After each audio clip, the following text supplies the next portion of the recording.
1884. The New Mexico Territory was not a state, just a vast, raw stretch of earth waiting to be scarred. Cinder Creek existed on the farthest, driest edge of that map, a town held together by rust, debt, and a shared, unspoken fear of the desert that surrounded it. The wind was the town's true proprietor. It never stopped. It came down from the high plains, not with the memory of pine or snow, but with the hot, scratching breath of the alkali flats. It carried a dust so fine it was more like a stain, a reddish powder that coated the splintered planks of the boardwalk, settled on the shoulders of coats, and filmed the inside of every window pane. It tasted like dried blood. This wind pushed against the tin roofs of the mercantile and the assay office, making them rattle and groan with a sound like dry skeletons shaking in a wooden box. High above, the heavy bronze bell in the adobe church steeple did not ring. The wind was strong enough to move it, but not to make it sing. It just swayed, heavy and sluggish, like a hanged man shifting on the gallows, letting out a dull, hollow thud when a gust forced it against its housing. Rowan Pike walked against this wind, his head down, the brim of his worn hat pulled low.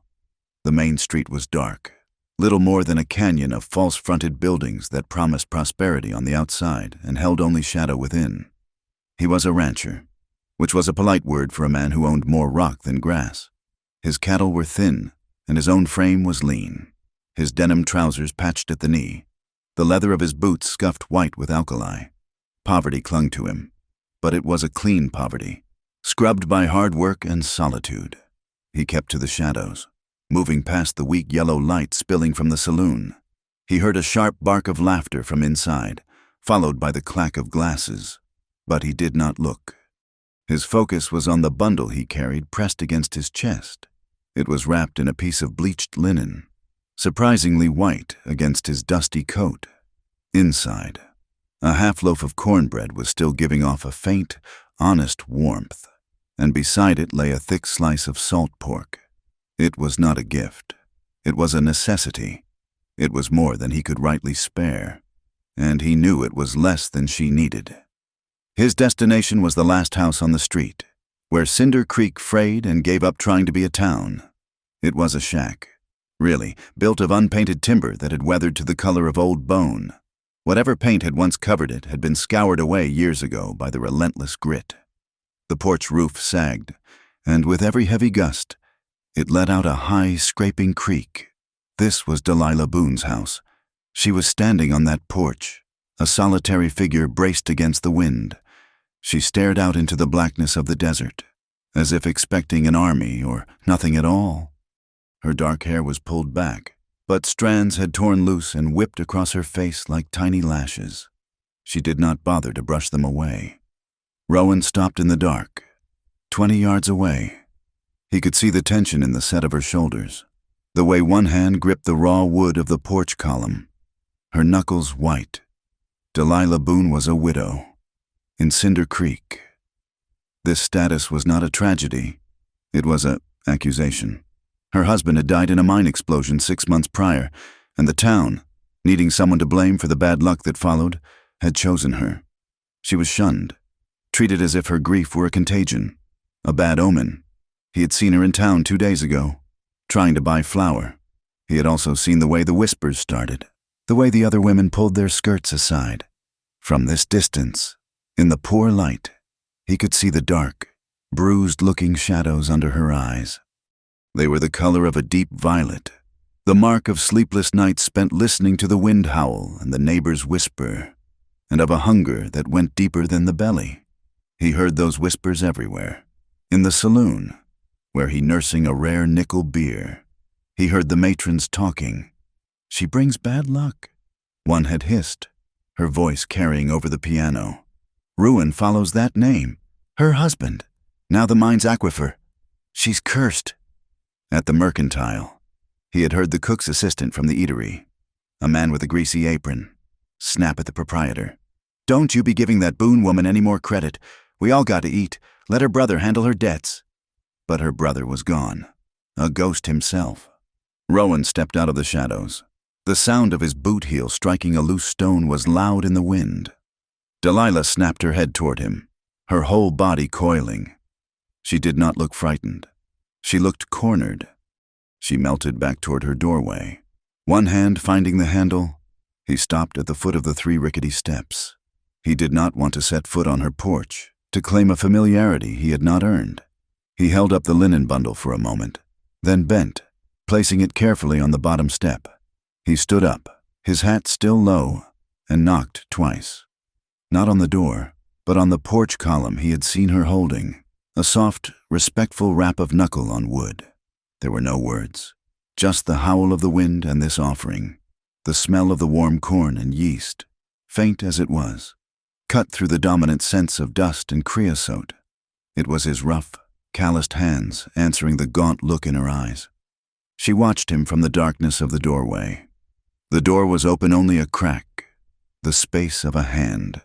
He could see the sliver of her face, the glint of one eye. He knew the chain was on. A full minute passed. He did not move. He simply waited, letting her decide. Finally, the chain rattled, and the door opened, but only halfway. Her voice was what startled him. It was cracked and raw, hoarse from disuse. "I will pay you back, Mr. Pike." She sounded breathless, as if the words themselves were heavy. "I have a little milk. When I can sell it, I will pay you." Rowan kept his voice low, pitching it so only she could hear it. He shook his head, a small, definite motion. "No, ma'am, that's not necessary. You just call it a trade." She was silent, framed in the dark doorway. "A trade for what I have nothing." "For a hello," Rowan said, the words feeling strange in his own mouth. "It has been a quiet week on the ranch." Before she could answer, a new sound joined the wind. A low, pathetic whimper from the darkness beneath the porch. A small, ragged shape crawled out from under the house. It was a stray dog, a cur of some kind, its fur matted with burrs and red dust. One of its back legs was held high off the ground, useless. It dragged itself into the open, looked up at Delilah, and whimpered again, a sound of pure misery. Rowan tensed, expecting her to kick at it, to yell. A woman starving had no patience for a stray animal. Instead, the brittle tension in Delilah's body broke. "Oh, now," she murmured, and the hoarseness was gone. Her voice found a softness that stunned him. "You've found the wrong house for a handout, little one." She unhooked her hand from the door and stepped fully onto the porch, kneeling on the dusty planks. The dog crawled the last few feet and collapsed, resting its head on the toe of her worn, cracked boot. "Well, look at you," she said, her fingers moving gently through the matted fur, checking the wounded leg. "You're in a bad way." Rowan watched as she reached into the deep pocket of her apron. She pulled out not a crust of bread, but a small, folded cloth, a needle, and a spool of dark, coarse thread. "Hold still," she whispered to the animal. "This will hurt, but it must be done." The dog yelped once, a sharp cry, as she deftly stitched the gash on its hind leg. Her hands were quick, steady, and efficient. She did not coddle the animal. She fixed it. When she was done, she tied the thread with her teeth and tore the cloth into a makeshift bandage. The dog, finished with its trial, let out a sigh and licked her wrist. Rowan stood at the bottom of the steps, his chest tight. This woman, who the town treated like poison, who was bruised with exhaustion and almost certainly starving, had just used precious thread and a clean rag on a dog that was not even hers. He realized, with a sudden, sharp clarity, that Delilah Boone knew how to care for things that were weaker than herself. It was a kind of strength he had not seen in Cinder Creek, a strength that shamed the whole town. Delilah wrapped the small animal in the remainder of her apron and lifted it. She stood, cradling the dog, and finally looked at Rowan. She did not smile. She simply nodded once, a clear acknowledgement, a thank you that was deeper than words. Then she turned, disappeared inside the dark house, and the door clicked shut.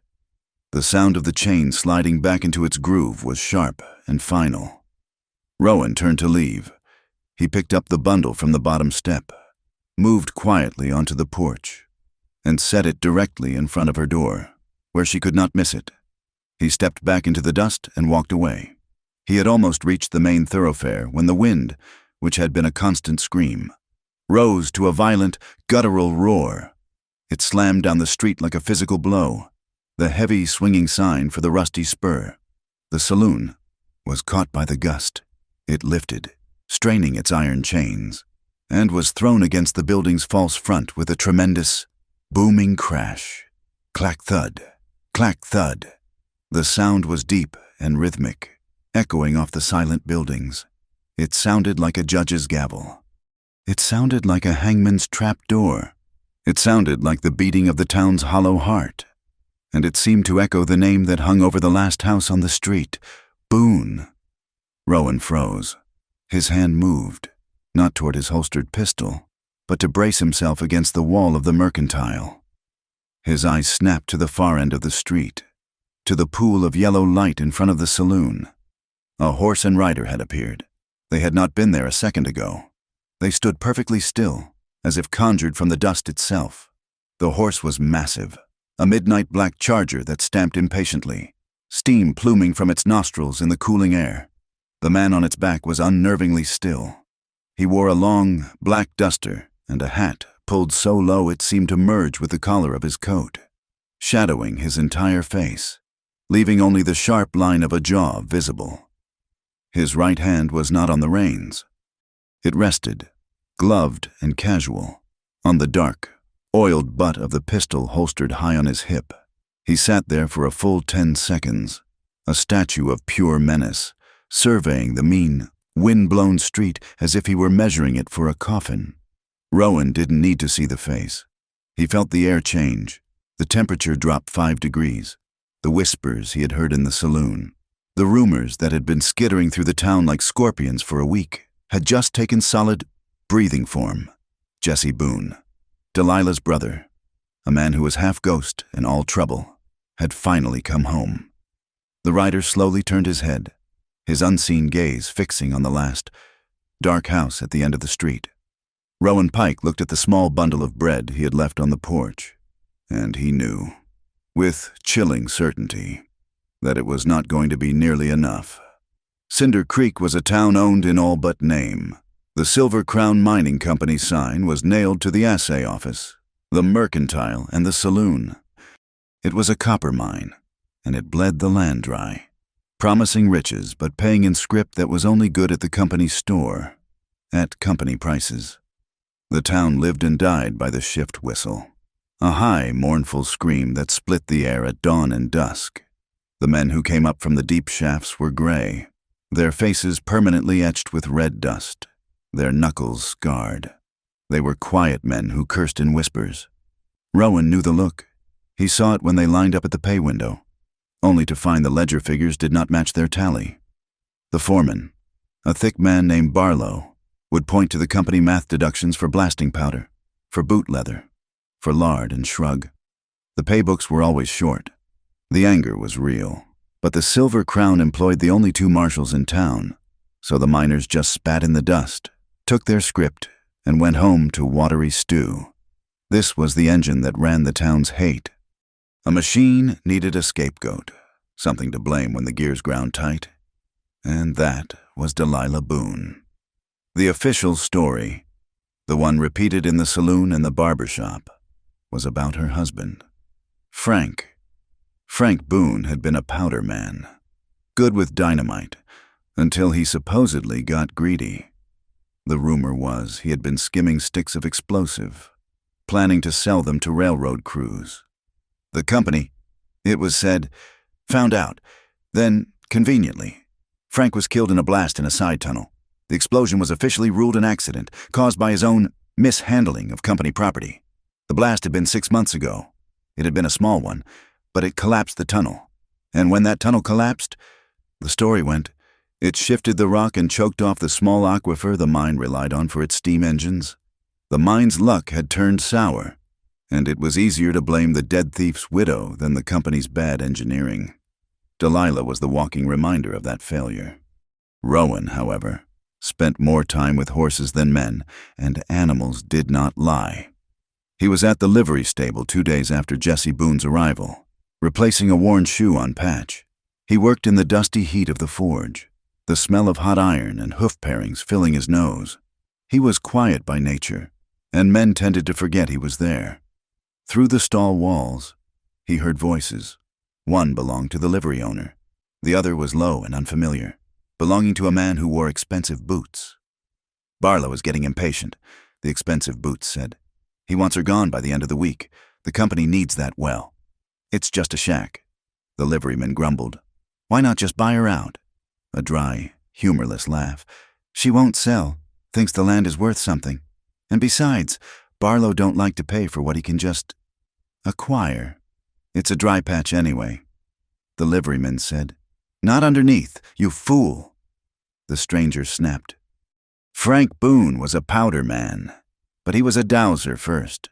He sunk that well right on top of the only clean spring on this side of the ridge. While the mine is sucking mud, her bucket comes up cold and clear every time. Silver Crown wants the water, not the woman. Rowan let the horse's hoof down slowly. He ran a hand along Patch's neck, his mind connecting the pieces. The mine was thirsty. Delilah's land had water. Her husband, who knew the land's secrets, died in a convenient explosion. And now, she was being starved out. He needed to see her again. But in the daylight, he finished with the horse and walked to her house, this time carrying nothing but himself. He found her in the small, barren yard, scattering a handful of cracked corn for a single, scrawny chicken. The stray dog he had seen her patch up was asleep on the porch, its bandaged legs stretched out. It lifted its head, gave a single wag of its tail at Rowan, and went back to sleep. He's adopted you, it seems, Rowan said by way of greeting. Delilah started, her hand flying to her throat. She looked wary, her eyes scanning him. He eats more than I do. I came to check on the dog. He lied, gesturing vaguely. And the well. Heard the mine's aquifer went sour. Just checking if the town's supply is holding. It was a thin excuse, but it was practical. She watched him for a moment, then nodded toward the heavy wooden bucket sitting by the wellhead. It's cold, she said. That's all I know. He walked over, dipped the tin cup that hung on a nail, and drank. The water was shocking in its purity. It was cold, clean, and tasted of deep earth. Nothing like the metallic, lukewarm water in the town troughs. It was a treasure. You're lucky, he said, handing her the cup. She drank, her throat moving, and for a second, her guard lowered. It's just water. In this territory, he said. That's like saying a diamond is just a rock. She looked away, uncomfortable, and started back toward the house. Thank you for the bread, Mr. Pike. Rowan. She stopped at the door, her back to him. Delilah, you should not have brought it. People talk. Let them, he said, following her onto the porch. They were talking anyway. He saw the inside of her kitchen then. The door was open for the breeze. And what struck him was not the poverty, but the fierce, defiant cleanliness. The floorboards, though bare, were scrubbed white. The single iron skillet hanging by the cold stove was oiled and black. Not rusted, but the room was damp, the air holding a chill. And on the shelf, he saw a testament to her isolation. It was a porcelain teapot, delicate and painted with small blue flowers, a relic from another life. It was also shattered, a web of cracks running through its side, but it had not been thrown away. It had been meticulously pieced back together, the cracks sealed with a pale, homemade paste of cornstarch and water. It was useless for tea, but it held a single, dried desert marigold. She was a woman living on the edge of ruin, yet clinging to beauty with a grip of iron. His gaze traveled from the teapot up to the low ceiling beam above the table, nailed into the wood. Stark white against the dark timber was a single sheet of paper, a pawn ticket. Delilah saw him looking. She stiffened, moving to block his view. a flush of hot shame rising on her neck, but he had already read it. It was a note of debt from the mercantile, a loan against the property. The principal was small, maybe $20, but the interest scribbled in the margin was staggering, a rate that would double the debt before the season turned. And at the bottom, where a guarantor would sign, was a signature scrawled in black, arrogant ink, J. Boone. "That's your brother's mark," Rowan said. It was not a question. Delilah's hands twisted in her apron. She looked at the floor. "He came back," she whispered, the words dragged from her. "Just for a day, before Frank died. He said Frank was in trouble with the mine, that they needed cash to smooth things over. He arranged the loan. He said he would handle it." "And the charges since?" Rowan asked, his voice gentle. She shook her head, her eyes bright with unshed tears of frustration. "I go for flour and salt. The ledger says I bought whiskey, cartridges, lace, things I cannot afford. Every week, Mr. Barlow at the store shows me the new total, and it just grows." "It's a squeeze," Rowan said, the cold anger settling in his gut. "They're burying you in a paper grave. Delilah, they're using your brother's signature to steal your land." She finally looked at him, her eyes wide and desperate. "Who the store?" "The store," Rowan said, his gaze drifting back to the well, "is just the hand. The silver crown is the arm." He left her then, needing to walk, to think. He circled the house, his boots sinking into the damp earth near the well trough. And he saw them. The boot prints. They were not his. They were not her small, smooth-soled shoes. These were heavy, large, and deep. The heels were reinforced, and the soles were studded with hobnails. They were the prints of a man who did not walk lightly, a man paid to be heavy-handed, a gunman. The prints were pressed deep, facing the kitchen window. Someone had been standing there, in the dark, watching her, listening, measuring her routine. Rowan kicked dirt over the nearest print, his jaw tight. The quiet investigation was over. This was a siege. On Sunday, the town gathered for worship. The church bell swung, its voice cracked and dull. Rowan, who usually kept his faith between himself and the sky, found himself walking up the adobe steps. Delilah was already there. She sat alone in the very last pew, a small, dark shape in a mended black dress. She kept her eyes fixed on the altar, as if the sheer force of her piety could ward off the hostility that radiated from every other bench. Reverend Stone took the pulpit. He was a thin man with a wet mouth, a man whose sermons on brimstone were funded by the tidy donations from the Silver Crown Mining Company. He preached of sin, of the thief in the night, of the rot that can infect a community from within. He spoke of shadows and debt and false witness, and through it all, his eyes slid past the back pew, refusing to land on her, making her invisible. The hymns were sung. The wheezing organ faded. The congregation began to file out, a rustle of cotton and wool. They moved, as one, to the far aisle, leaving a wide, empty space around Delilah, as if she were a leper. Rowan did not move.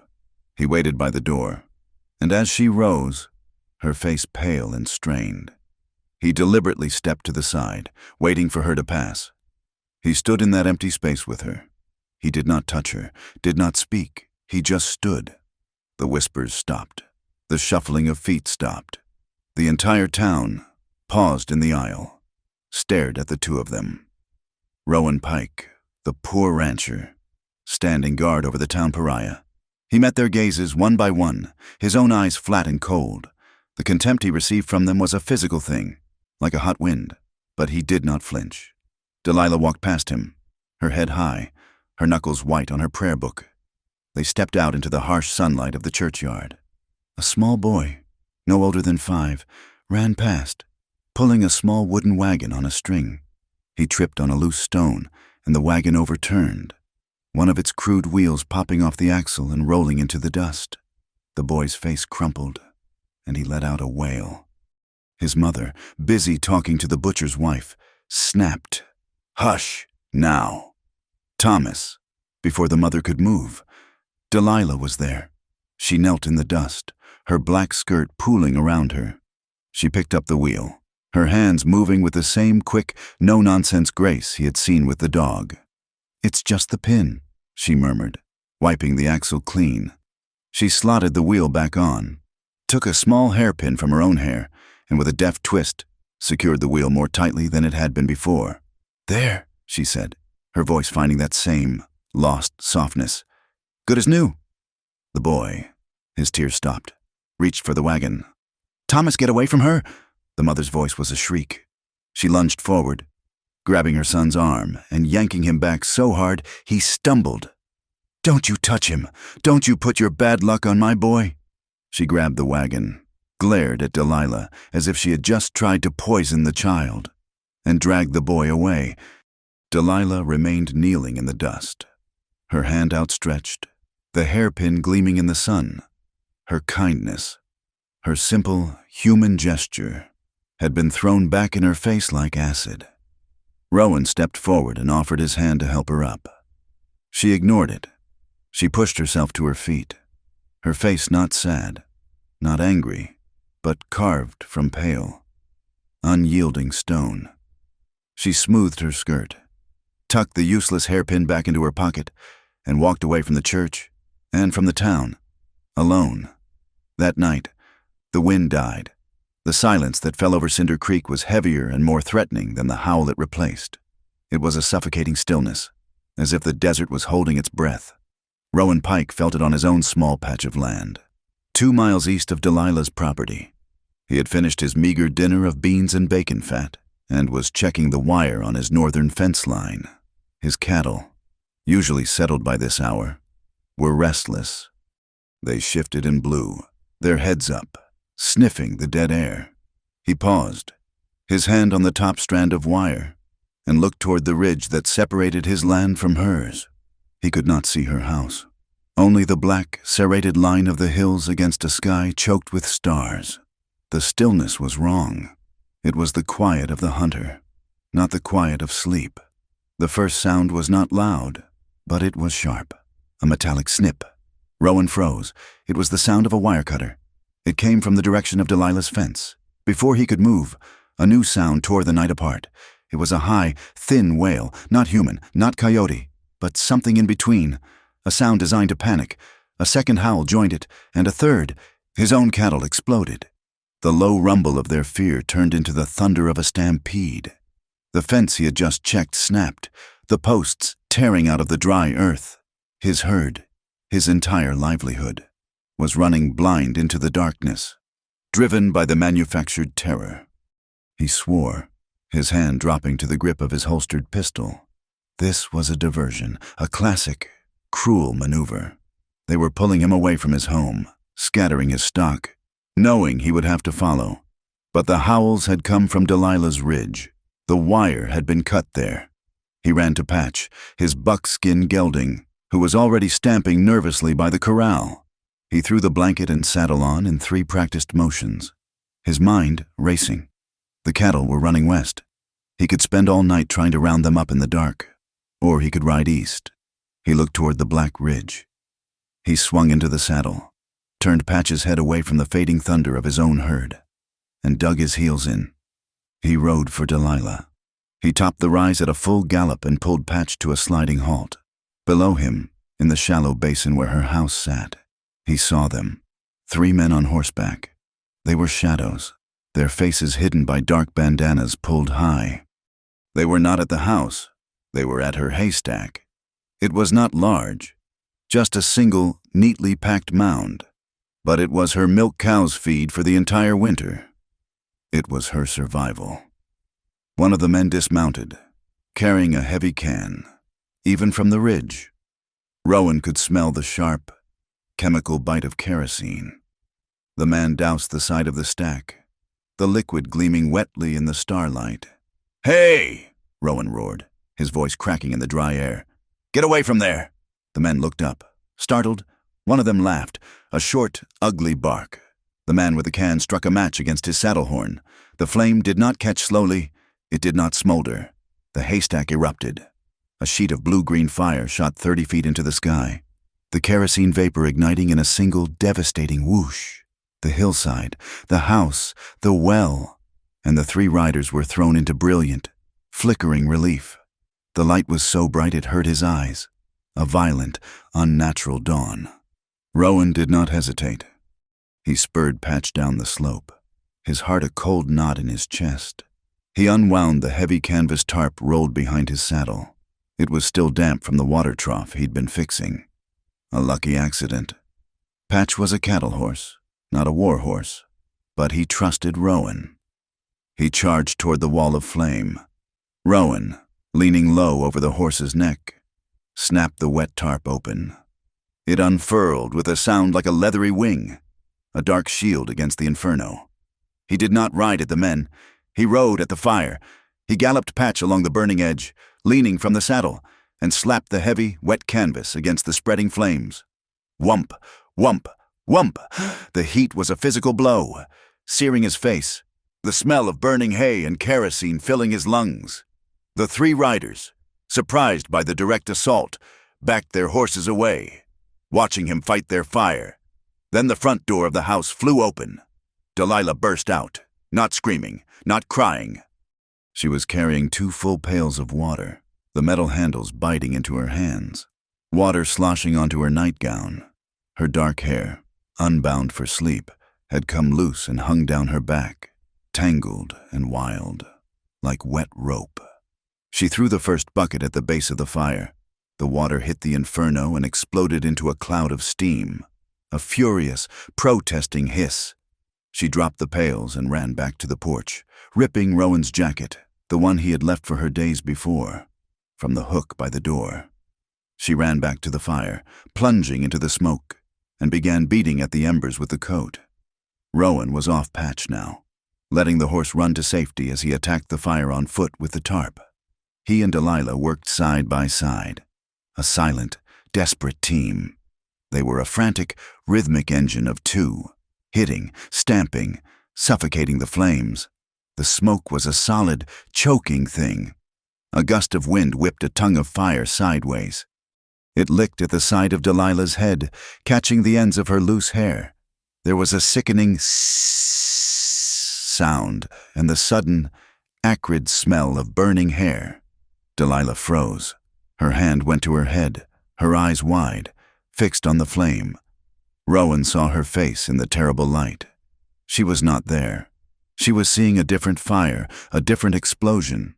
The memory of her husband's death, the one the town whispered about, had her in its grip. "Delilah, move!" Rowan bellowed, grabbing her arm. Crack! The sound was sharp, thin, and deadly.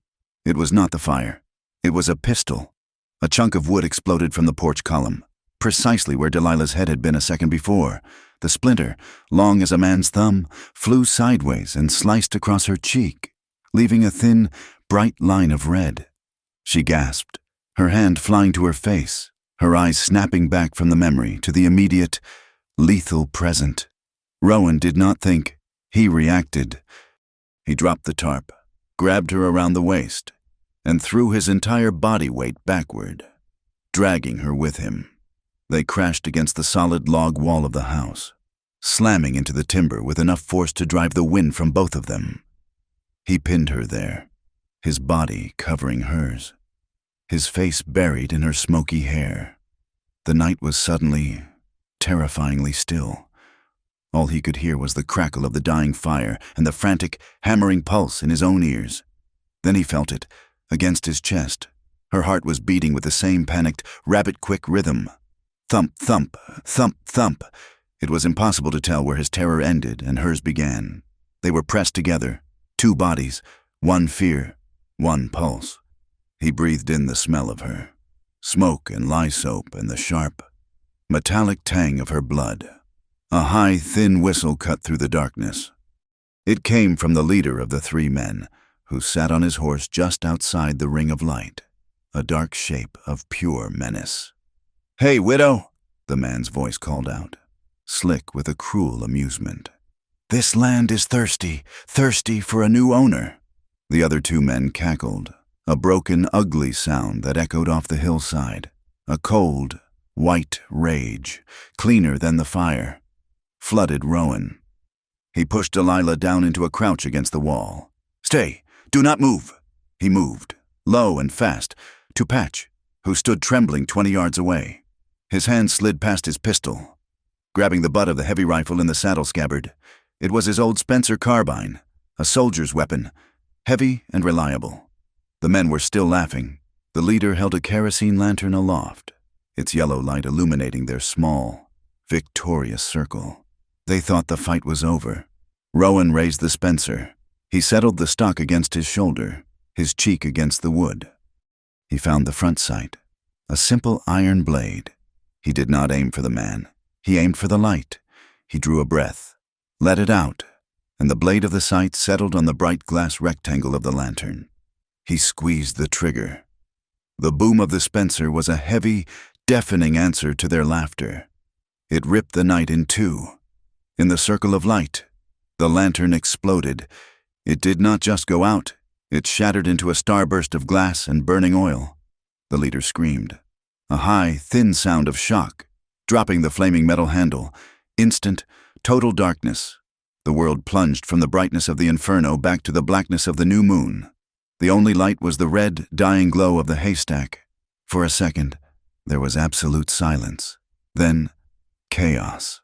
The frantic scrape of hooves on rock, a panicked curse. The sound of men fighting their own terrified horses in the dark. They were blind. They had lost their advantage.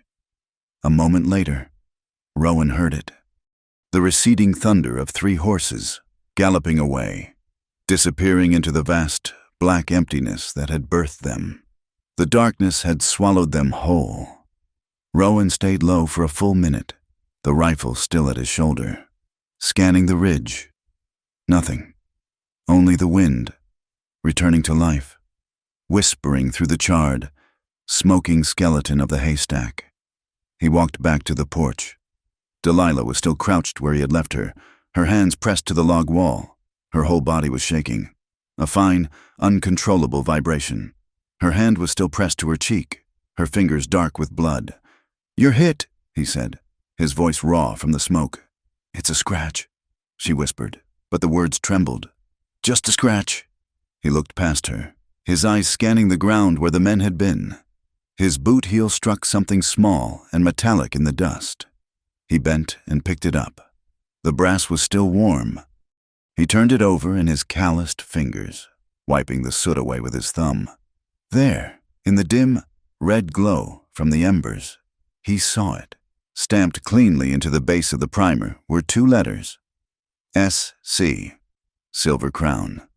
This was not a random raid. This was not Jesse. This was the company. Using hired men, night riders, to do their dirty work, to burn her out, to scare her off. He closed his fist around the hot brass. He walked back to Delilah. She was pushing herself to her feet, her legs unsteady. "They'll be back," she said. It was not a question. "Yes." She looked at her bloody fingers, then wiped them on her smoke-stained nightgown. The shaking in her hands had not stopped, but her voice, when she spoke again, was clear. It was thin and cold and sharp as broken glass. "If they want to fight," she said, lifting her chin to stare into the darkness where the riders had vanished. "I still have my name, and I will not run." The sun rose on a world of black charcoal and gray ash. The smell of wet soot and kerosene was a bitter sickness in the air. Rowan had ridden out before dawn, a hard knot of fury in his stomach. He'd spent 3 hours in the dark, finding only a third of his scattered cattle. The rest were miles away, pushed into the canyons by the night riders. He had a choice: spend the day saving his own livelihood, or ride back to the smoking ruin on the ridge. He turned his horse east. He returned to her house as the first, harsh light hit the valley. Delilah was already outside, her face streaked with soot. The cut on her cheek was a clean, angry red line. She was trying to coil the snapped fence wire by hand, her movements stiff and exhausted. He dismounted, not saying a word. He unstrapped the linen-wrapped bundle from his saddle. It was his own breakfast. He had risen in the dark, taken the small bag of cornmeal she had given him from his own supplies, and baked a fast, flat loaf in his skillet. He held it out. "You gave the meal," he said, his voice rough. "So this is yours." She looked at the bread, then at his face. Her eyes were swollen, but they were dry. She took the loaf, her fingers brushing his. This time, he was the one receiving. The balance had shifted. They were no longer a rancher and a widow. They were partners in a siege. They did not speak of the fire. They did not speak of the bullet. They ate the bread, standing by the ruin of the haystack, the dry corn and smoke filling their mouths. Then they began to work. He fetched his tools from Patch's saddlebag, a heavy fencing hammer, a spool of new wire, and a leather bag of staples. She had a handful of bent nails she had salvaged from the fire, which she was trying to straighten one by one on a flat rock. Rowan took the rock from her. "We'll use new—" He took the post hole digger and began to reset the corner post, his muscles bunching and releasing in a steady, powerful rhythm. The thud of the digger was the only sound. Delilah gathered the usable lengths of old wire, her hands, cut and blistered, pulling the tangled metal from the singed grass. They moved together in a silence that was warmer and more solid than a blanket. He set the posts. She unspooled the new wire. He held it taut with the stretcher, and she hammered the staples. Whack, whack, whack. The sound of the hammer was the only conversation they needed. Every strike was a word he could not say. Rage, stubbornness, fear, stay. The sun climbed high, beating down on them. The silence stretched, but it was not empty. It was filled with the shared weight of the work. Finally, wiping sweat and soot from her forehead with her sleeve, she spoke. Her voice was low, directed at the wire she was holding. "This land," she said, "it holds on. We used to play down in the Aseki, the dry ditch. My brother, Jesse, and I, we'd pretend it was a canyon to the sea." She paused, her hands stilling on the wire. A small, strange sound escaped her throat. It was a cough. Then it shaped itself into a dry, rusty laugh. "There was an apple tree on Old Man Hemlock's property. Jesse dared me to steal one. I was a terrible thief. I got caught, and he just rode away, left me there." The laugh faded. He was always good at leaving. Rowan stopped his own hammering. He watched her. It was the first time he had heard her laugh. The first time she had spoken of a life before the Black Widow's dress. He turned back to the post he was setting. He looked up at the sun, judging the time. "My folks died of the fever, back in Missouri," he said, his voice flat, matching her tone. "Plague. I was 10. An uncle sent me west with a cattle drive. I never learned to read a calendar proper. I learned to read the sky. The sun tells you when to move. The stars tell you where you are. They do not lie." She was quiet, absorbing this. He was an orphan, same as her. They were two people defined by what they had lost, anchored only to the dirt beneath their feet. He finished tamping the post. "Jesse," he said. "He's the one who signed the note, the one who set you up for this." "He is my brother," she said, as if that explained everything and nothing. They worked until midday. The fence line was restored, tighter and stronger than before. As they were gathering the tools, the air changed. The wind, which had been gusting, went completely still. The oppressive silence of the night before returned. But this time, it was a heavy, yellow-tinged quiet. A flock of crows, which had been circling the ridge, suddenly landed. They settled, all at once, on the top strand of the new fence wire, a long, black line of silent observers. Rowan looked at them, then at the sky in the west. A pale, brownish haze was building on the horizon. "Sandstorm," he said, his voice sharp. "It'll be here in 10 minutes. Get the animals inside." She moved quickly, shooing her single cow and the stray dog into the small, rickety shed that served as a barn. Rowan led Patch in beside them. They pulled the heavy door closed just as the first, high-pitched whine of the wind began. Grit began to ping against the wooden walls. Delilah moved to the small, cracked window, pulling her thin scarf up over her nose. The air outside was turning a churning, opaque brown. A sudden gust hit the shed, and a stream of fine, stinging sand shot through a gap in the wall, directly at her face. She flinched, turning her head, but not before the grit hit her eyes. She cried out, her hands flying to her face. Rowan was across the small space in 2 strides. He did not grab her. He did not touch her. He simply stepped in front of her, planting his feet, and tilted the wide brim of his hat. It was a small, simple gesture, but it created a shadow, a tiny, personal pocket of stillness in the howling chaos. The sand, which had been lashing her, now hit his back and the felt of his hat. Delilah, her eyes streaming from the grit, looked up from behind the shield of his hat. She was standing in his shadow. She could feel the heat radiating from his body, could smell the leather and sweat and the faint, clean scent of the lye soap he used. She was so close she could see the pulse beating in his neck. Rowan did not look down. He stared straight ahead at the wooden wall. His jaw set. He was acutely aware of her, of the strands of her dark hair just inches from his chin, of the sound of her unsteady breathing. The smallness of the act, the simple tilt of his hat, struck him in the center of his chest with a force that left him breathless. It was a more intimate gesture than any touch. They stood that way for a long time, as the world outside tried to tear itself apart. The storm passed as quickly as it came. When the wind died down, they stepped out into a world repainted in brown dust. The tension, however, remained. "They will be back," he said. "The fire and the stampede were a warning. The next one will not be." He strode to his horse and pulled the Spencer rifle from its scabbard. Then he unbuckled his own holster and pistol. He held the revolver out to her. "But first, you need to know how to use this." She looked at the gun, her face pale. "Frank had one. After he died, I sold it, for grain. Take it," he commanded. He set up a rusty tin can on the post of the new fence, about 20 paces away. "It's a Colt, heavy. You point, you squeeze. You do not jerk the trigger." He placed the gun in her hand. Her fingers were cold. The metal was heavy, and it dragged her arm down. "I cannot," she whispered. "You can." He stood behind her, close, but not touching. "Raise your arm. Both hands." She lifted the heavy pistol.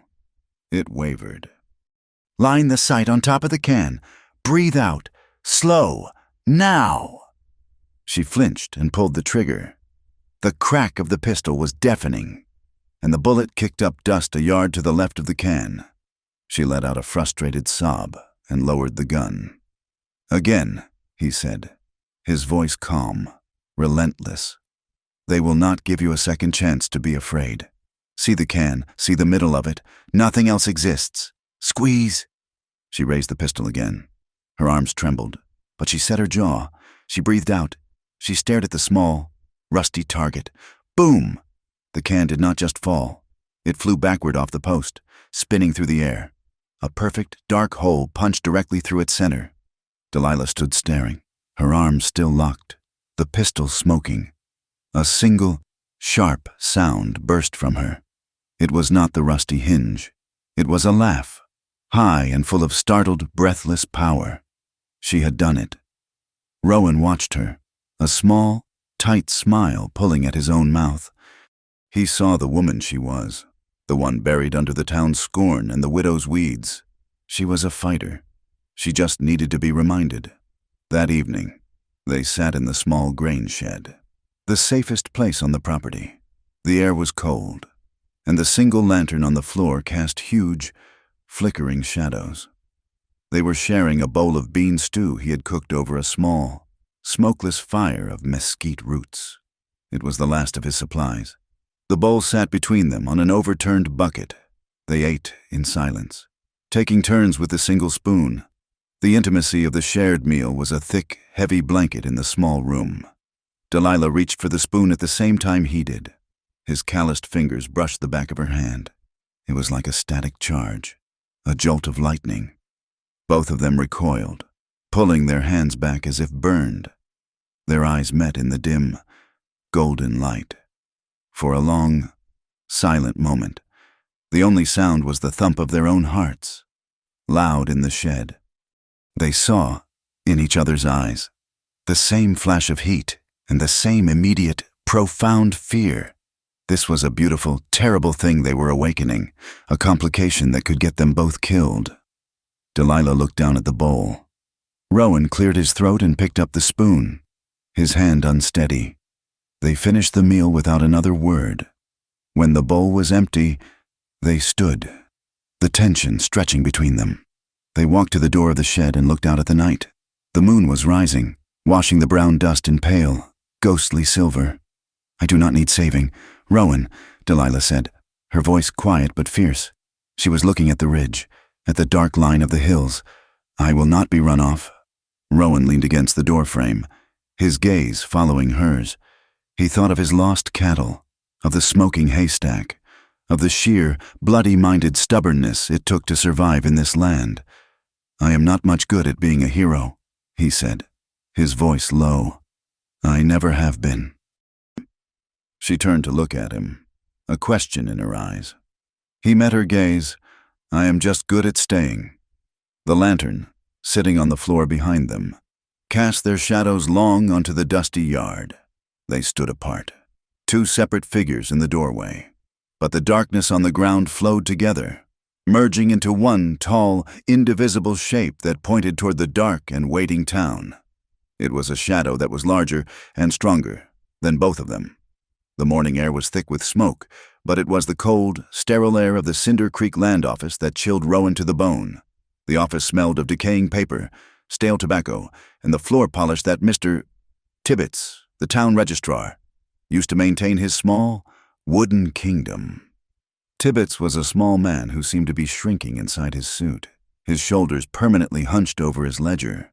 He wore a green visor that cast a sickly, aquatic light onto his face.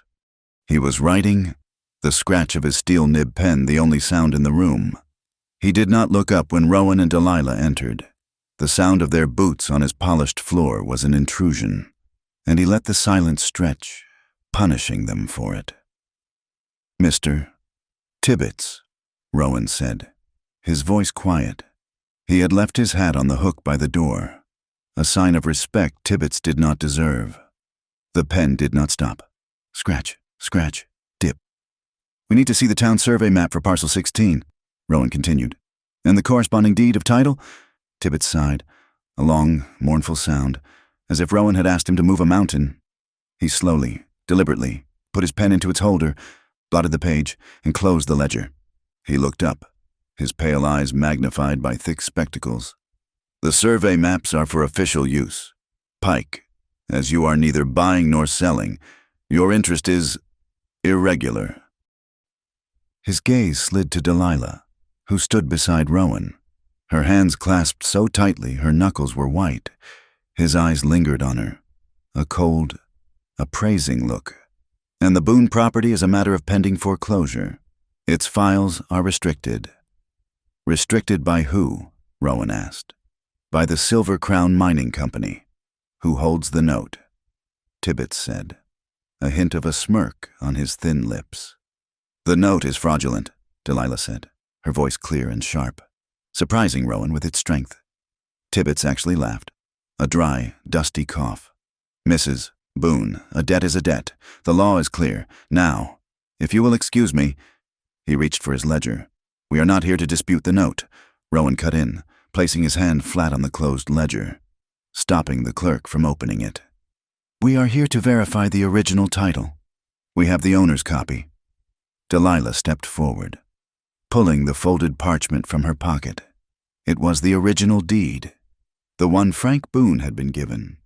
She placed it on the counter. Tibbets looked at the document with disdain. "This is the pioneer deed. It is long since obsolete, replaced by the territorial survey, a relic." He made to push it back, but Rowan's hand was still on the counter.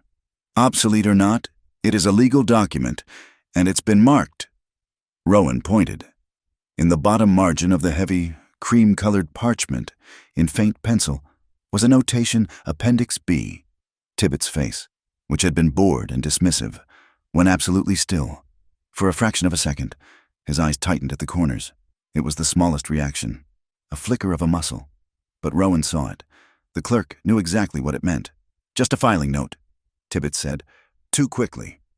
"It means nothing. Your visit is concluded." Rowan slid the deed back.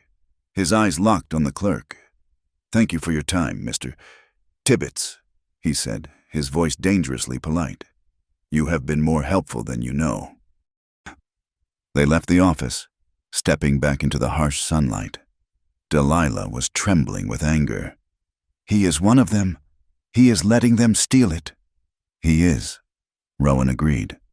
"But he also told us what we needed to know. He is afraid of that document." He studied the parchment as they walked. It was old, stiff, and near the bottom, there was a faint, circular discoloration. A watermark that looked like a damp glass had been set upon it. "Appendix B," he murmured.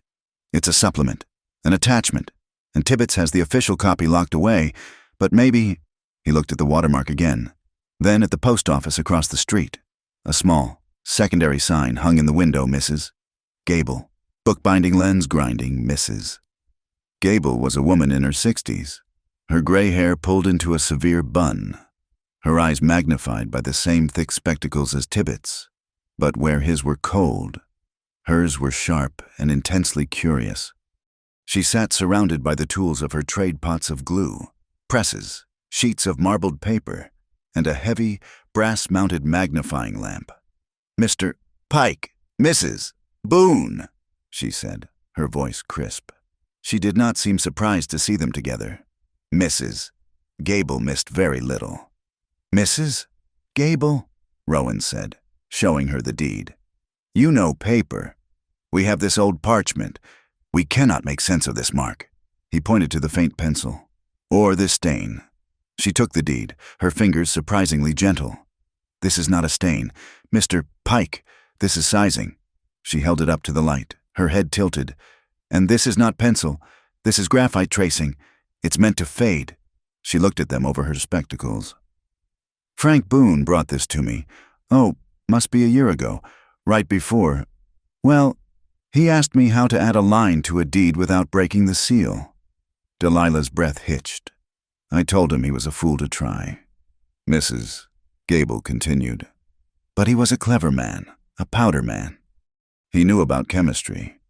She carried the deed to her workstation and lit the heavy oil lamp, adjusting the large magnifying lens over the flame. "He asked me what ink would fade, but react to— yes." She positioned the parchment behind the lens, so the concentrated beam of the oil lamp shone through the paper. Not on it. "Look here," she said. Rowan and Delilah leaned in.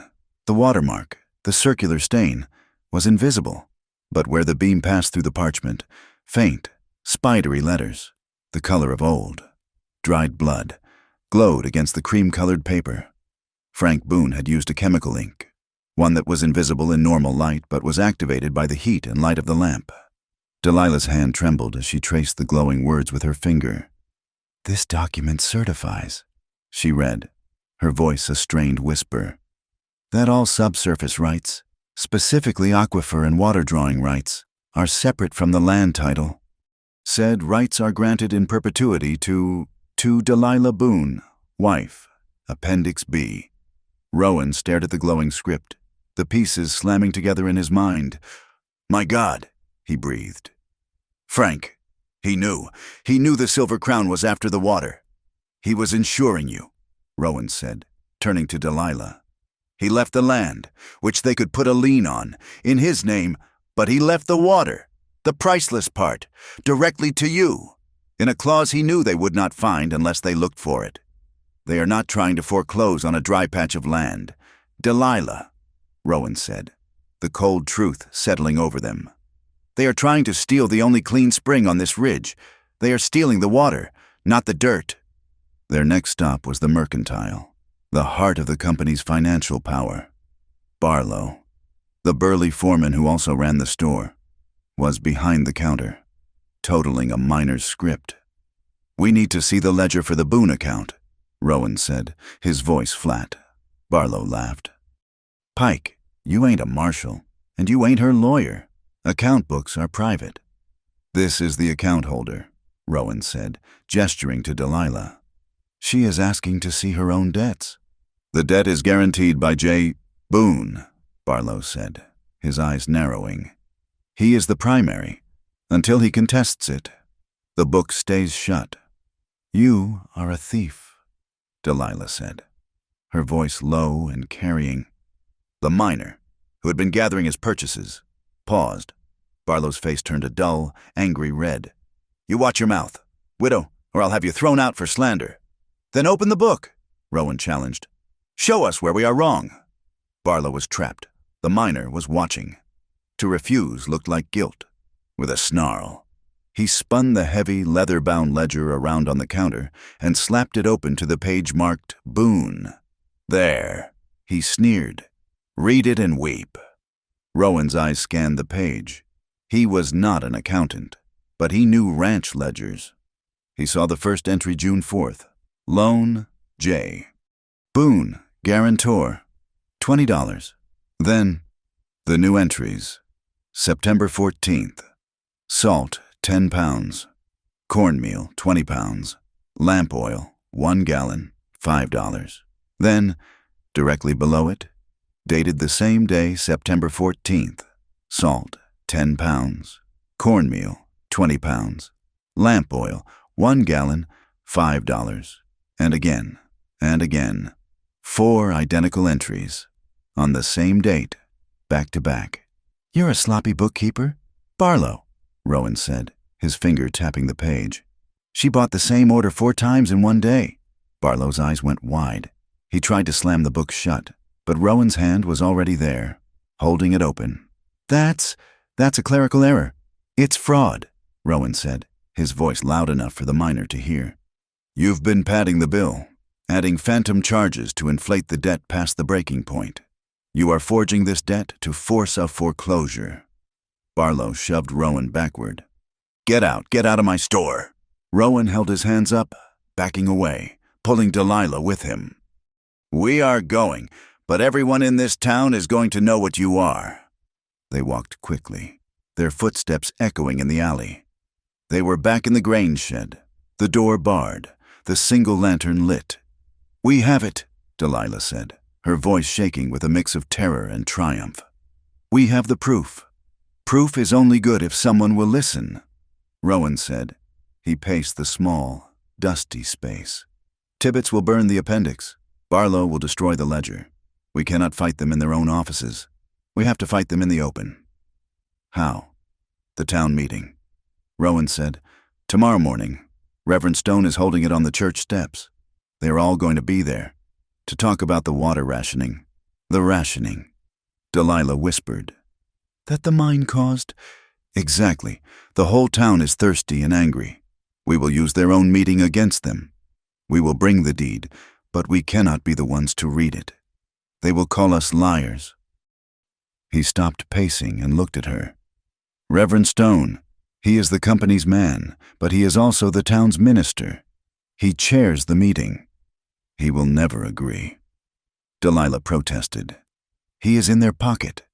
He will not have a choice. Rowan said, a cold, hard plan forming in his mind. We will not accuse. We will announce. In front of God and the entire town. Mrs. Delilah Boone is going to donate her water rights to the people of Cinder Creek, to be shared by all. And we will ask the good reverend to read the deed of donation into the public record. Delilah stared at him. Donate. He will be forced to read it. Rowan pressed on. The whole thing, including the part he and Tibbets tried to hide, he will either read the truth aloud, proving you are the owner and the mine are liars, or he will have to refuse to read it, proving he is a company stooge. Either way, we win. It is brilliant, she whispered.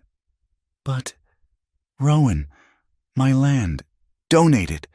It's a promise, Delilah. They cannot take what you have already given away. They sat in the silence, the weight of the plan settling on them. It was a desperate gamble, a play that put every card they had on the table.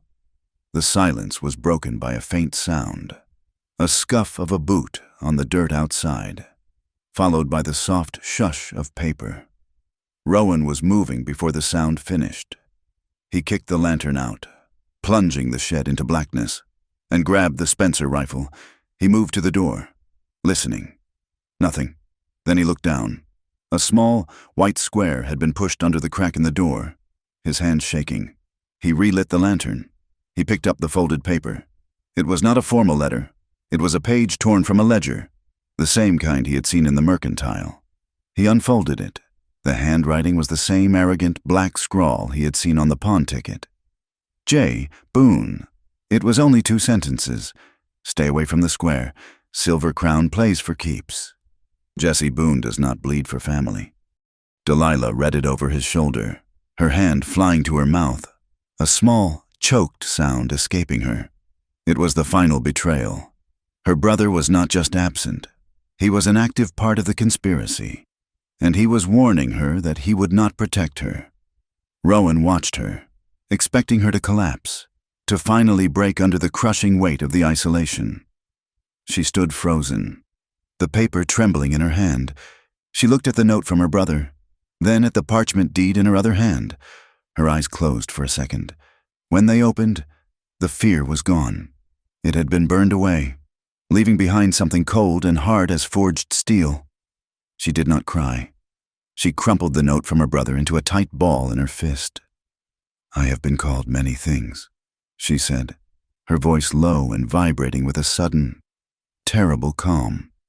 "They have called me a curse, a jinx, and a widow." She looked at Rowan, her eyes meeting his in the lantern light. "They will hear my name, this time." The note from Jesse was a betrayal colder than the grave. Delilah's hand, crushing the paper, was a knot of white-knuckled resolve. The plan was set for the morning, but the night was not finished with them. The quiet that followed their decision was unnatural.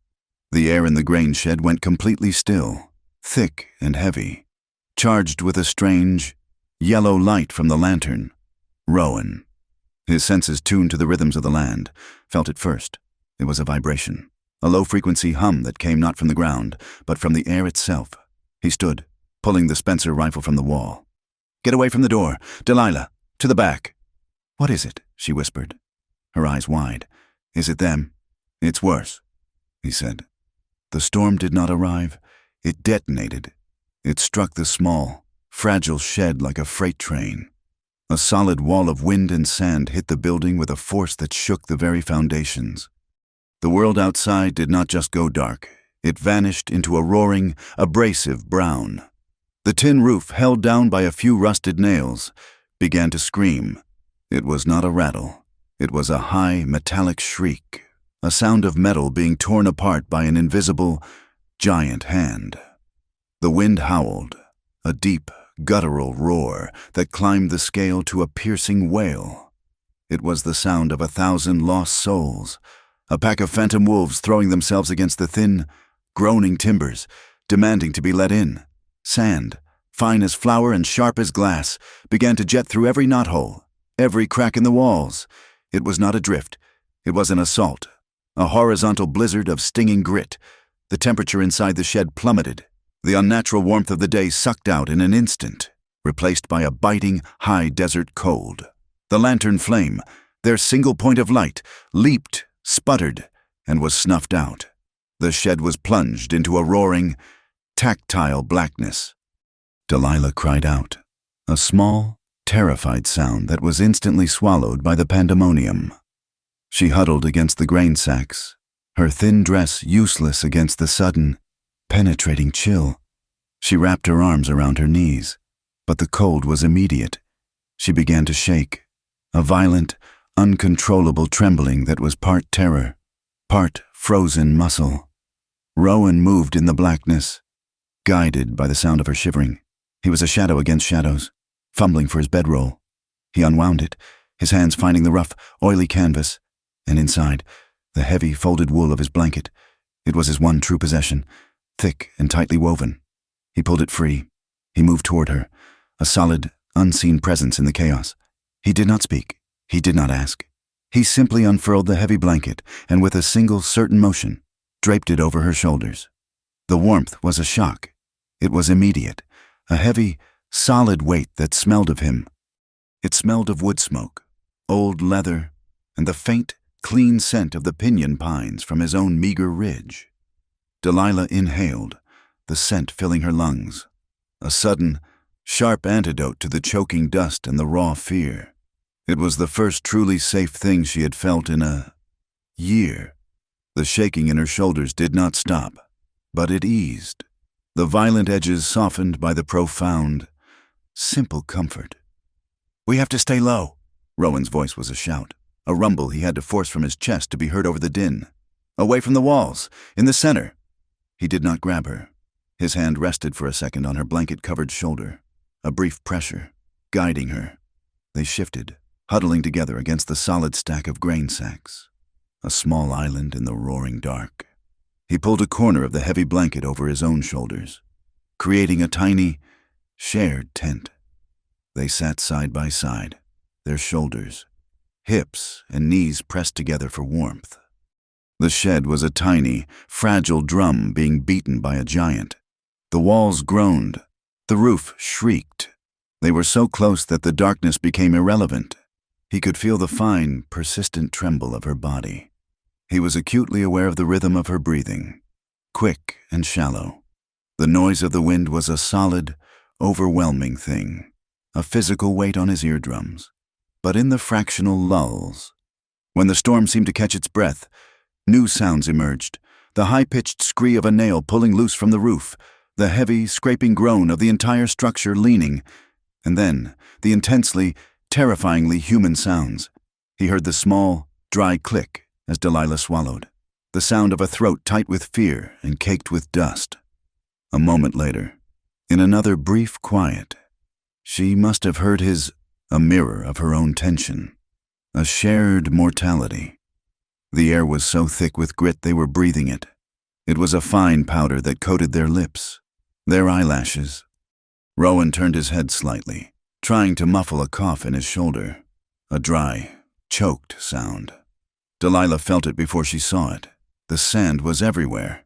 It was in her hair, down her collar, and it stung her eyes. She looked at Rowan. In the almost total darkness, she could just make out the hard, defiant line of his jaw, a silhouette against the lesser blackness of the grain sacks. His face was streaked with dust, like a mask of war paint. A small, dark particle of sand was caught on his cheek, just below the sharp ridge of his cheekbone. She did not think.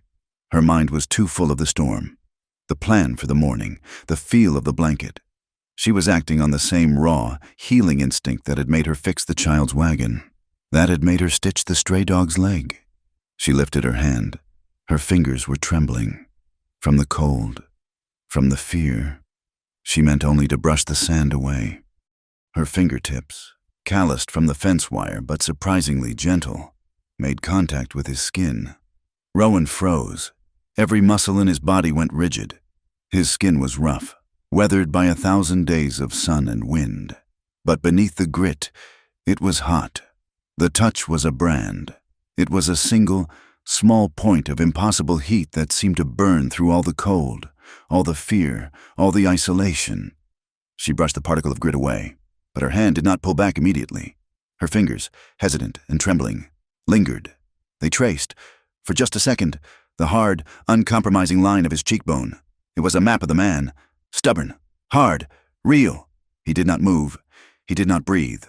He just let her hand rest there. A silent, electric question in the roaring dark. Rowan turned his head, just slightly, a fraction of an inch, his rough skin moving against her palm. The roaring of the wind seemed to fade, replaced by the sudden, violent roaring in his own blood. His voice, when it came, was a whisper.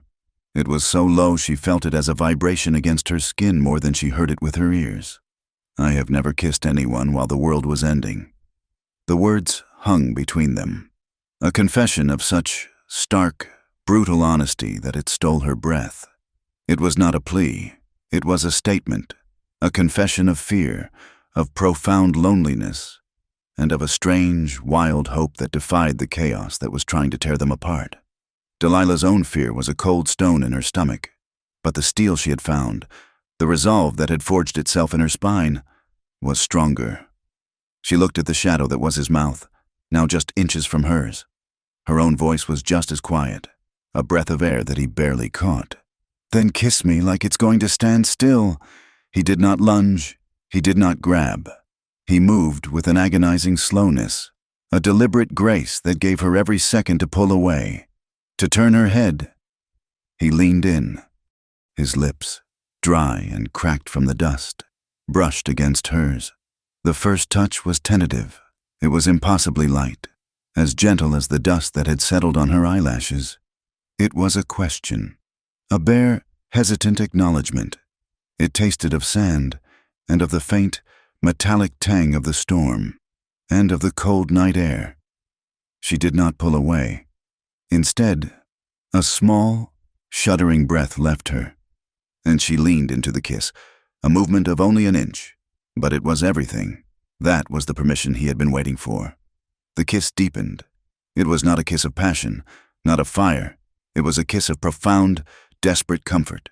It was slow. It was respectful. It was a kiss of shared survival. It was two people, cornered and exhausted and terrified, finding the only anchor they could in a world that was trying to erase them. His hand, which had been balled into a fist at his side, came up. It did not go to her hair, not to her face, not to her throat. He placed his large, rough, capable hand flat on her back, between her shoulder blades. It was a gesture of pure support, of absolute, protective solidarity. The pressure was firm and steady. It was a hand that said, "I am here. I am not leaving. You are not falling." It was the safest place she had been in her entire life. The kiss spoke of everything they had not said aloud. It spoke of the shared cornbread, of the rhythmic hammer strikes on the fence posts, of the tilted hat in the first sandstorm, of the shared spoon, of the loaded rifle. It was a promise. Not of tomorrow, not of victory, but of now. They broke the kiss slowly, but they did not move apart. Delilah rested her forehead against his, her eyes closed. Her breathing was quick and shallow, her heart hammering against her ribs so hard she thought it might break free. She could feel his heart, too, a strong, steady thump, thump, thump against her chest, a counter-rhythm to the howling chaos outside. That steady, powerful beat seemed to find the hollow, aching space inside her, the one left by grief and loneliness and the town's relentless scorn. And for a moment, it filled it.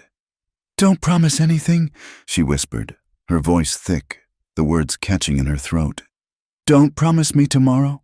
Don't promise me anything." She lifted her head, and her eyes met his in the darkness. "Just stay." His arm, the one on her back, slid around her, pulling her fully against his chest. He shifted, pulling her down with him, and they huddled together for warmth. They lay on their sides in the dusty straw and the spilled grain, a tangled heap of wool blanket, exhaustion, and shared, fragile warmth. His heavy coat, which he still wore, half covered her. They just held each other. It was not the prelude to anything more. It was the thing itself.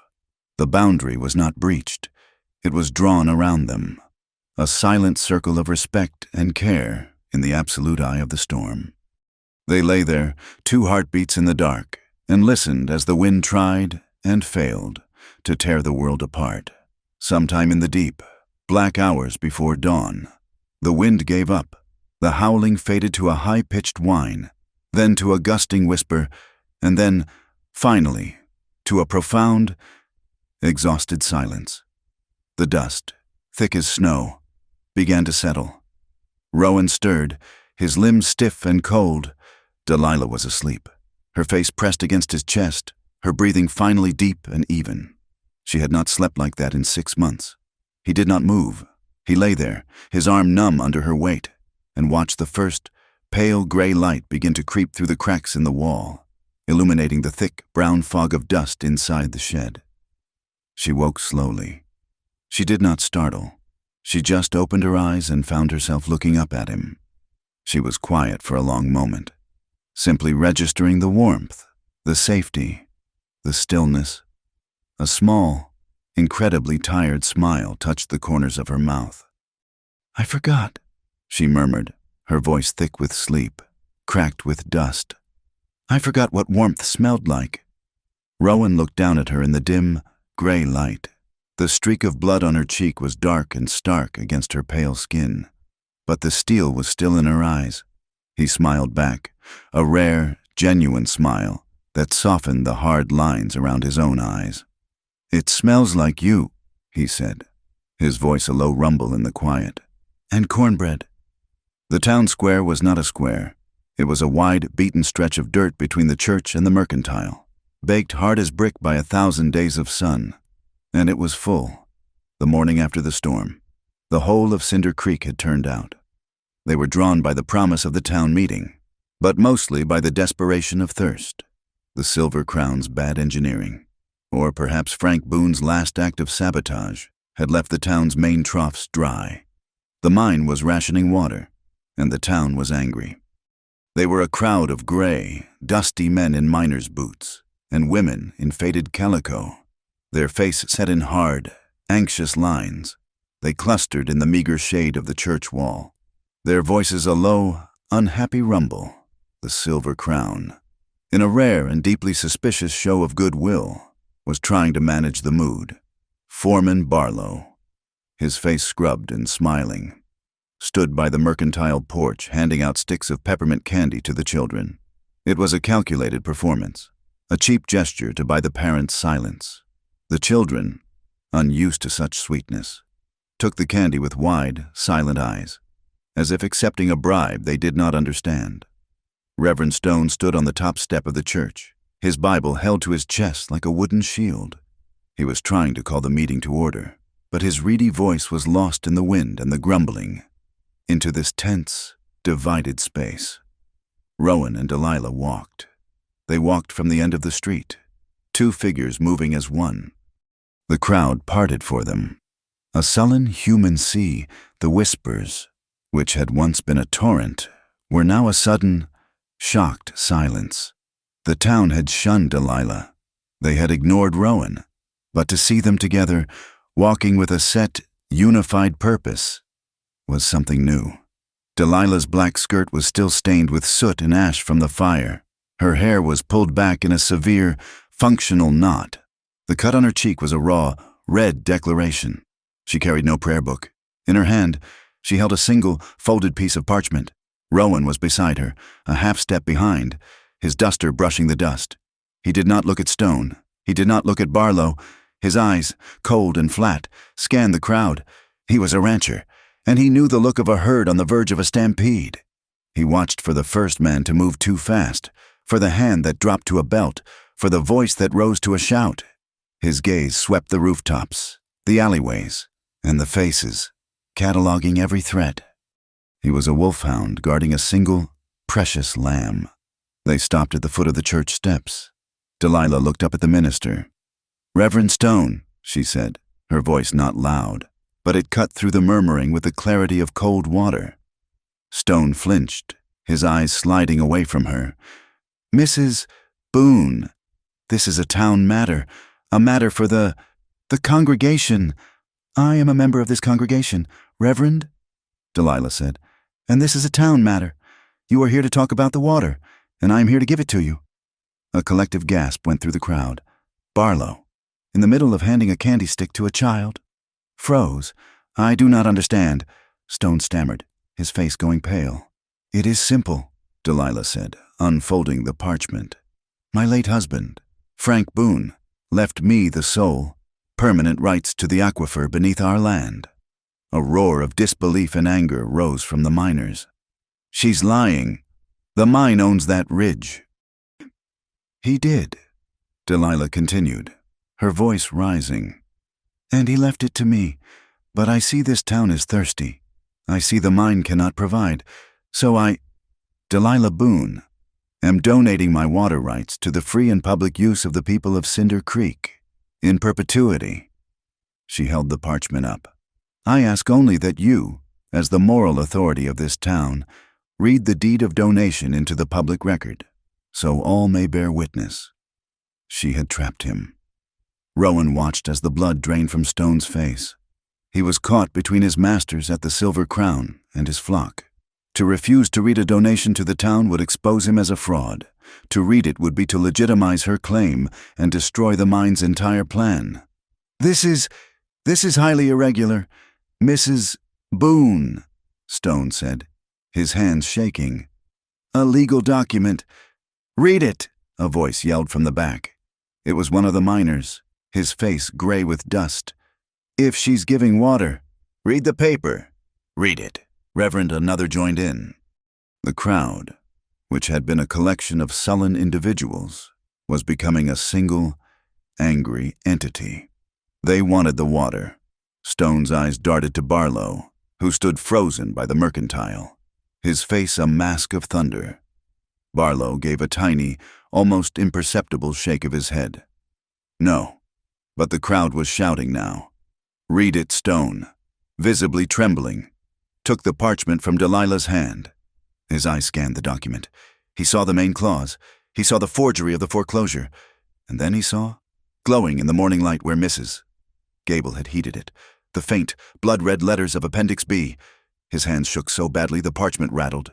He looked at Delilah, his eyes wide with pure, naked terror. Go on, Reverend, Rowan said, his voice a low, dangerous rumble from the bottom step. Read what Frank Boone wrote. Stone licked his lips. He swallowed.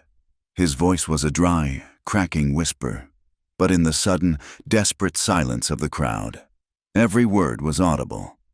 This document certifies, Stone read, his voice trembling, that all subsurface rights, specifically aquifer and water drawing rights, are separate from the land title. Said rights are granted in perpetuity to Delilah Boone, wife, Appendix B. The silence that followed was absolute. The town, which had called her a curse, a jinx, a murderer's widow, was processing the fact that she, and not the mine, held the key to their survival. The silence was broken by a single, bellowing word. Lies. Foreman Barlow shoved his way through the crowd, his face purple with rage. He stormed up the steps, snatching the parchment from Stone's hand. This is a forgery, a cheap trick. Her husband was a thief, and she's a liar. The Silver Crown owns that land, that water, and that woman's debt. Delilah did not flinch. She did not look at the deed. She reached into the pocket of her dress and pulled out a second document. It was not parchment. It was a piece of oilcloth, cracked and stained, folded into a small square. She unfolded it, revealing a crude, hand-drawn map. It showed the ridges, the arroyos, and the dark, cross-hatched line of the aquifer. It showed the line of the Silver Crown's tunnel, and it showed the well, sunk directly into the water's heart. This is Frank's map, she said, her voice steady, holding it up for the crowd to see. He drew it the week before he died. A child's drawing, Barlow sneered, his hand reaching to snatch it. Look closer, Delilah said, and she pointed to the bottom right corner. There, where a man would sign his name, was a signature of a different kind.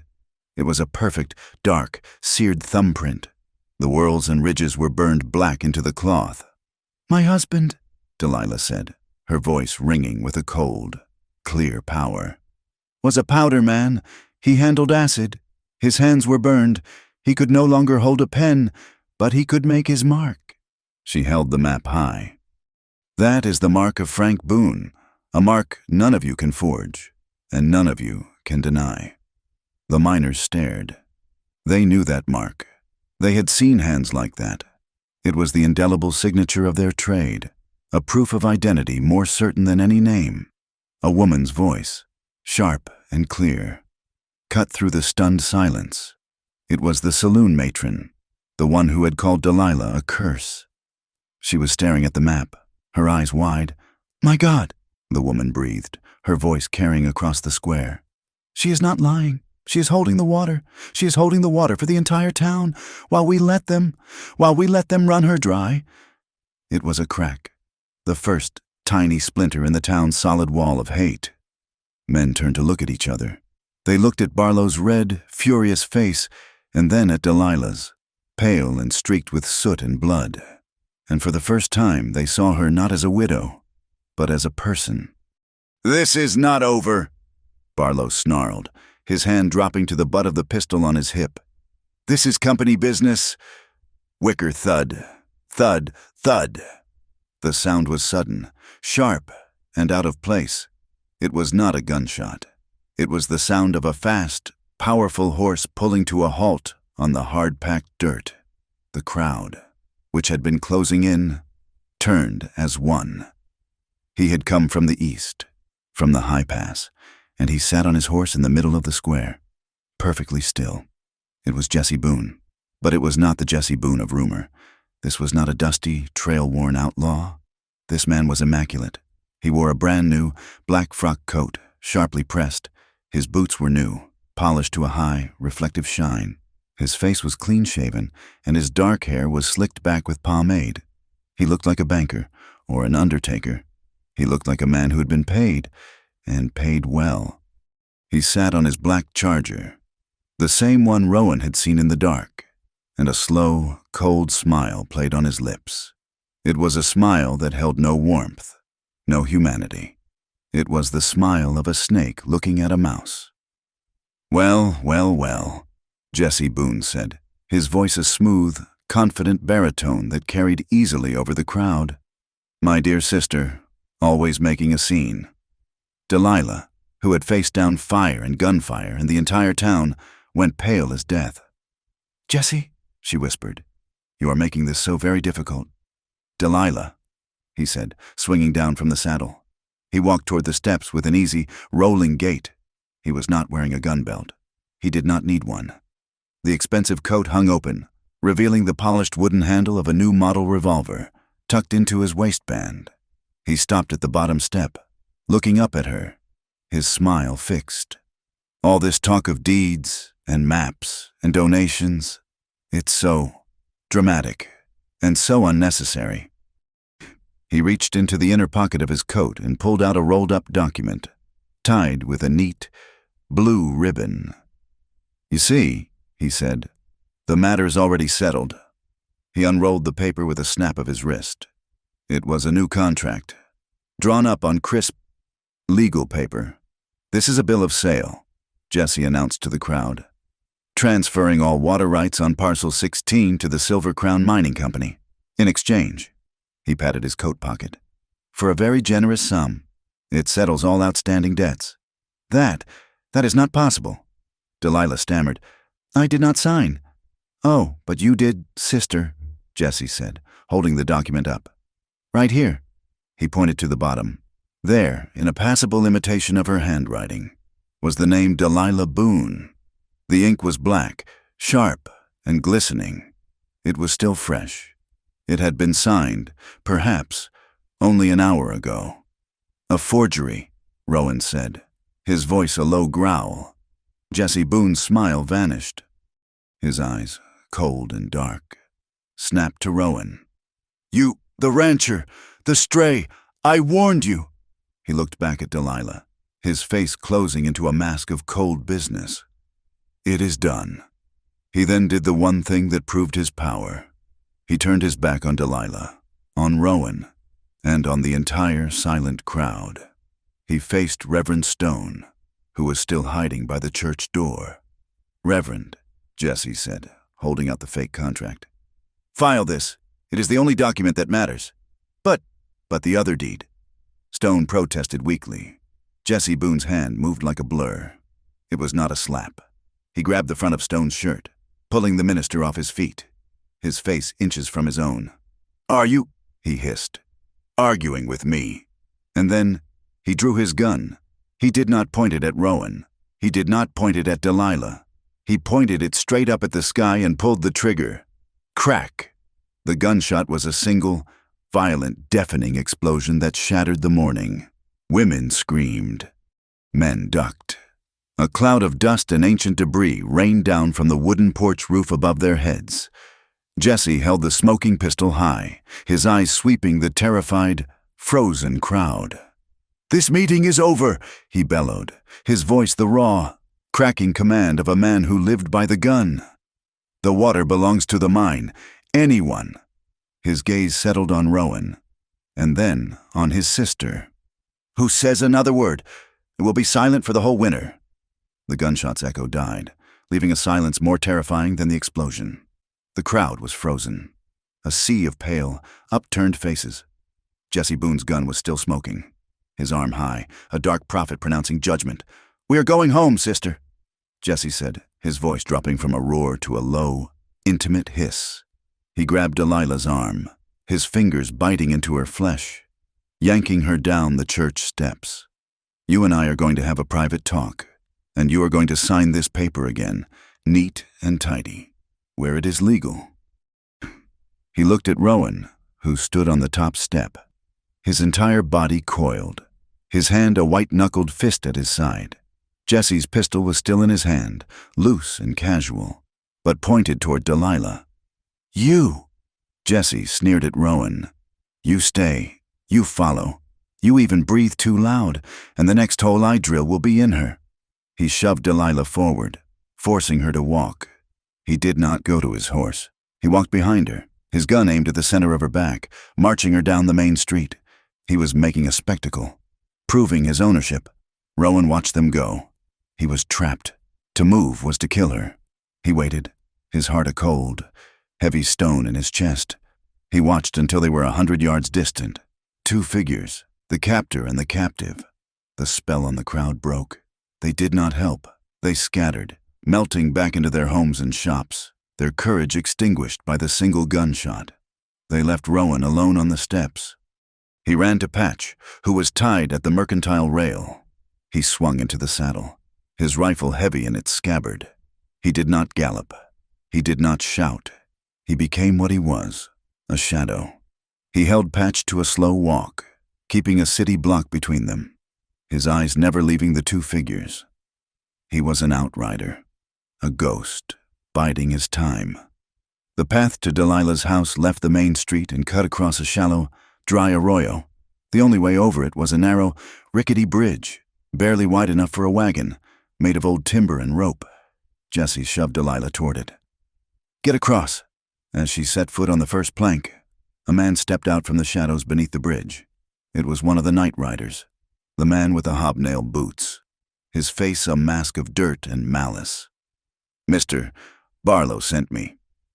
The henchman grunted. "He said you might need a witness to make it all legal." Jesse laughed, a cold, sharp sound.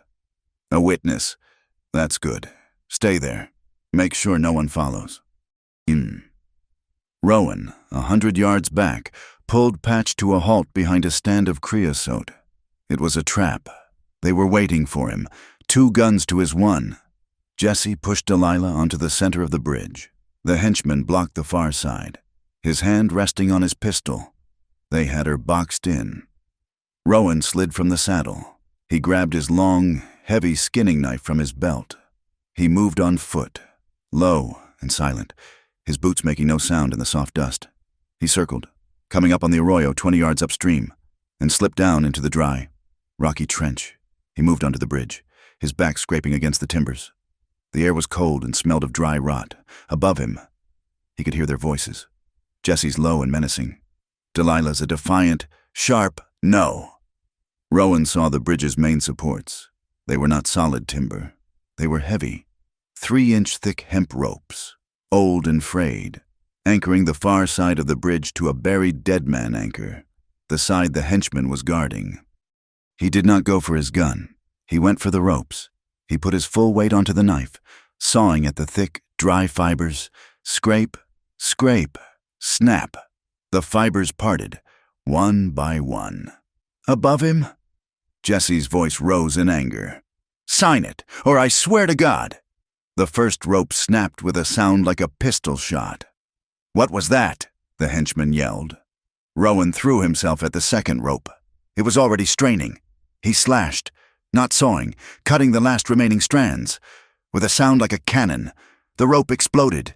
The tension released, and the entire far side of the bridge collapsed. It did not fall far. It dropped only 10 feet, but it fell in a violent, chaotic avalanche of snapping planks and dust. The henchman on the far bank, who had been standing at the very edge, screamed. The ground vanished beneath him.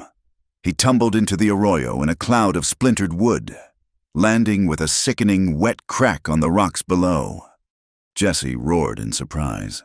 Spinning on the still stable near side of the bridge, he fired his pistol, blindly, into the darkness beneath him. Crack, crack, crack. Bullets tore through the planks, sending splinters stinging past Rowan's face as he scrambled back. In that moment of chaos, Delilah acted. She did not run back to Jesse. She ran forward. She leaped from the collapsing edge of the bridge, half falling, half climbing down the wreckage, scrambling over the groaning, injured henchmen, and clawing her way up the far bank. "Delilah!" Jesse screamed, firing again. But she was gone, lost in the rocks and the dust, cursing. Jesse ran back off the bridge, trapped on the wrong side of the arroyo. His horse was on this side, but the crossing was gone. Rowan, under fire, raced back to Patch. He dug his heels in, galloping hard. Not for the bridge, but for a shallow crossing 50 yards upstream. He plunged through the ditch, his horse's hooves scattering stones, and up the other side, he found Delilah in a cluster of boulders, her chest heaving, her knuckles bleeding from the climb. "He's coming," Rowan panted, sliding from the saddle and pulling his rifle. "He'll cross upstream. He'll be on foot, but he's fast." "Not this way," she said, grabbing his hand. She pulled him, not toward her house, but toward a narrow, almost invisible cut in the earth. "This way." It was the Otsekia Seka, the dry irrigation ditch she had told him about, her childhood hiding place. It was a trench, 4 feet deep and just as wide, a scar in the landscape, invisible from the ridge above. They ran. Their boots slipped and skidded on the loose shale that lined the ditch. It was hard, ankle-twisting going. Behind them, they heard Jesse's distant, furious shout.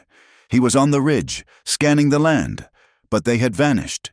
"He's lost us," Rowan said. "Only for a minute," Delilah gasped, her lungs burning. They came to a steep, rocky slide where the ditch dropped. Delilah, in her haste, put her foot on a patch of loose scree. Her worn leather sole found no purchase. Her feet went out from under her. She cried out, a sharp, choked gasp, as she fell backward. Rowan was right behind her. He did not have time to think. He lunged, dropping the rifle, his arm snaking around her waist. He caught her, his hand splayed flat against her stomach, his body slamming into hers. He pulled her back, hard, against his chest. They stood frozen for a second, locked together. Her back was pressed flush against his front, her head tucked under his chin. He could feel the frantic, wild hammering of her heart against his arm. It was the same intimate, desperate contact from the storm, but now they were breathless, hunted. "I've got you," he panted, his voice a rough rasp in her ear. She closed her eyes for just a second, leaning her weight against him. "I know," she whispered. He let her go, his hand sliding away, and grabbed his rifle. "Where are we going?" "Somewhere he won't look," she said, her voice regaining its steel. "Somewhere he thinks we are too afraid to go. We are going back to town." The Otsekia let them out behind the livery stable. The sun was setting, painting the sky in violent shades of orange and blood. The town was quiet, the streets empty. The drama of the morning had driven everyone indoors. Delilah, moving like a ghost, led him not to the street, but through the dark, narrow alley between the church and the blacksmith. She stopped at a small, heavy wooden door at the back of the church pantry. "It's locked," Rowan whispered. "I used to clean for Reverend Jacobs, before Stone," she said. She reached into a cluster of dry ivy by the door, and her fingers found a large, iron key. She opened the door, and they slipped inside. It was not the church proper. It was the storage room, the grain shed where the town paid its tithes. The air was thick with the smell of dried corn, dust, and old, cold stone. Rowan slid the heavy iron bar on the inside of the door. "We're safe here, for tonight. He will never look for us in the house of God." "He might," Delilah said, her voice strange and distant. She was not looking at the door. She was staring at the wall behind a tall stack of burlap grain sacks. "He knows Stone is his man." She began to move the sacks, her movements quick and urgent. "Delilah, what is it?" "A loose stone. I found it, years ago. I thought it was just a mouse hole." She pulled the last sack away. There, in the adobe wall, was a single, dark plank of wood. She pulled it, and it came away, revealing a small, dark hollow. It was not empty. Inside sat a black metal cash box. Rowan stepped forward. He put the tip of his skinning knife into the keyhole of the cheap lock and twisted, hard. The lock snapped. He opened the lid. Delilah leaned in, her eyes adjusting to the dark. It was not gold. It was not silver. It was paper, a thick stack of white collection envelopes, bound with a string. "The donations," she whispered.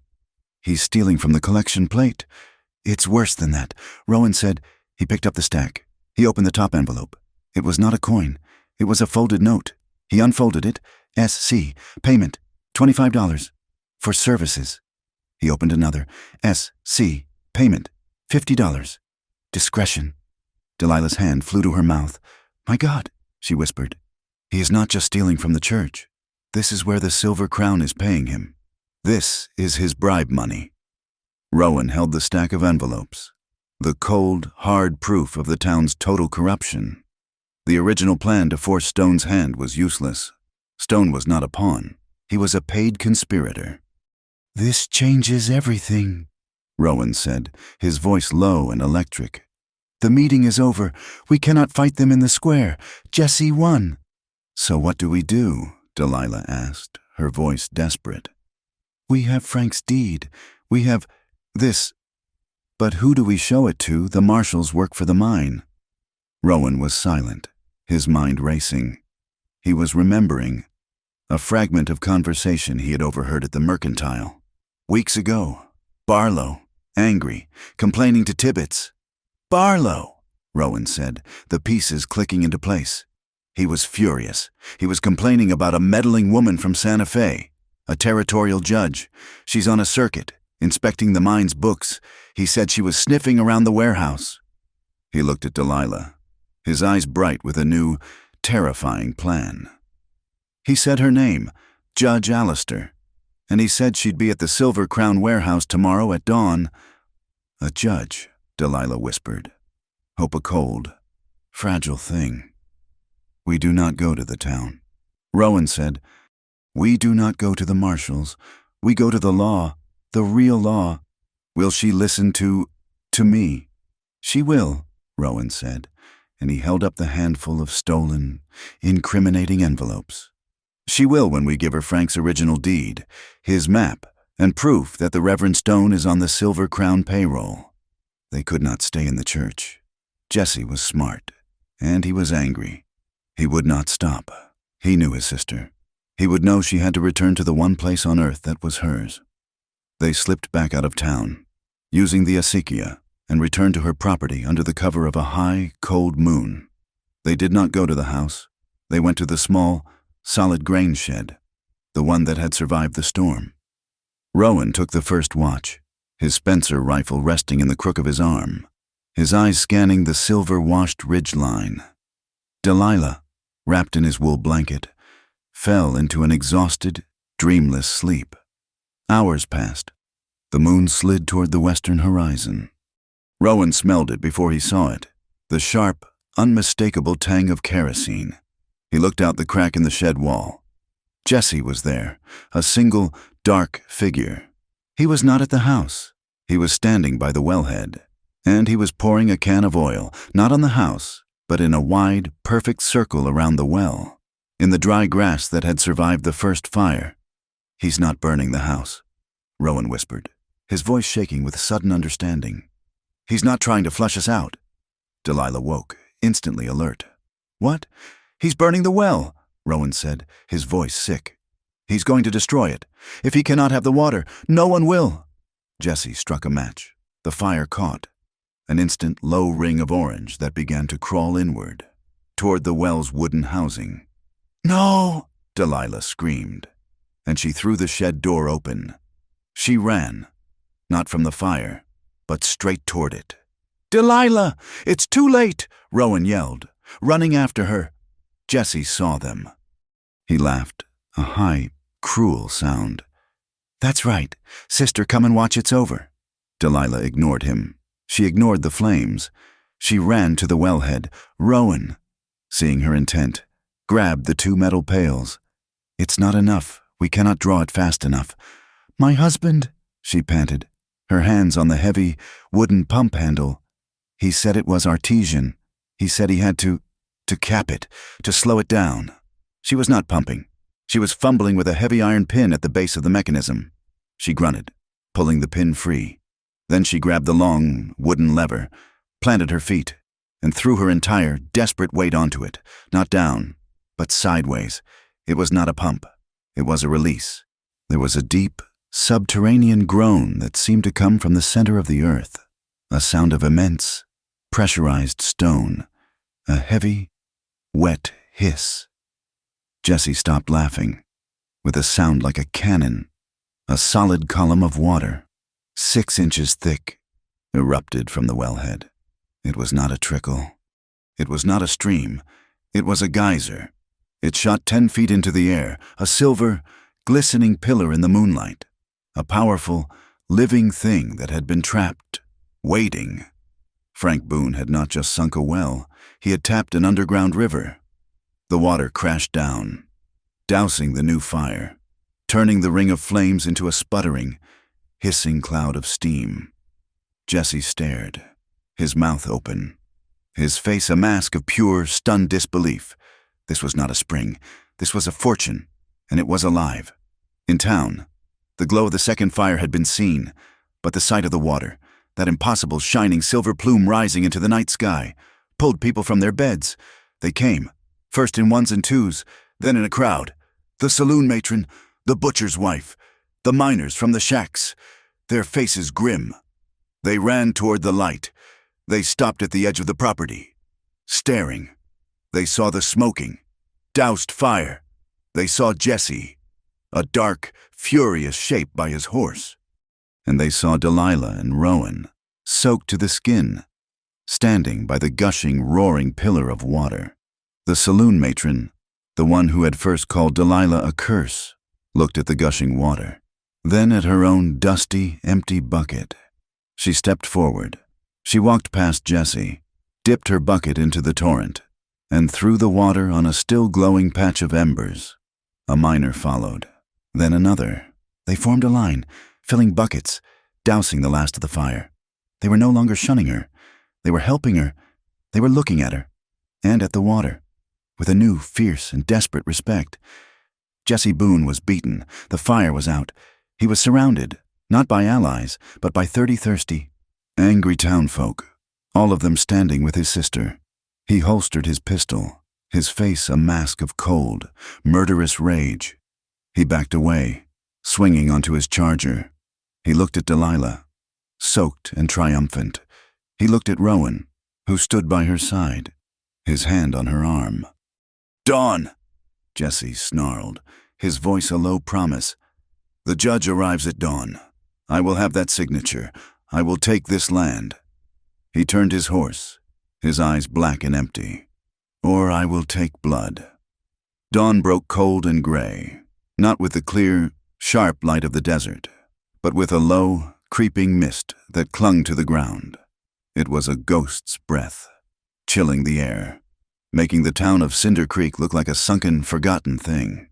The air was heavy with the smell of damp ash from the well fire, a bitter reminder of the night's battle.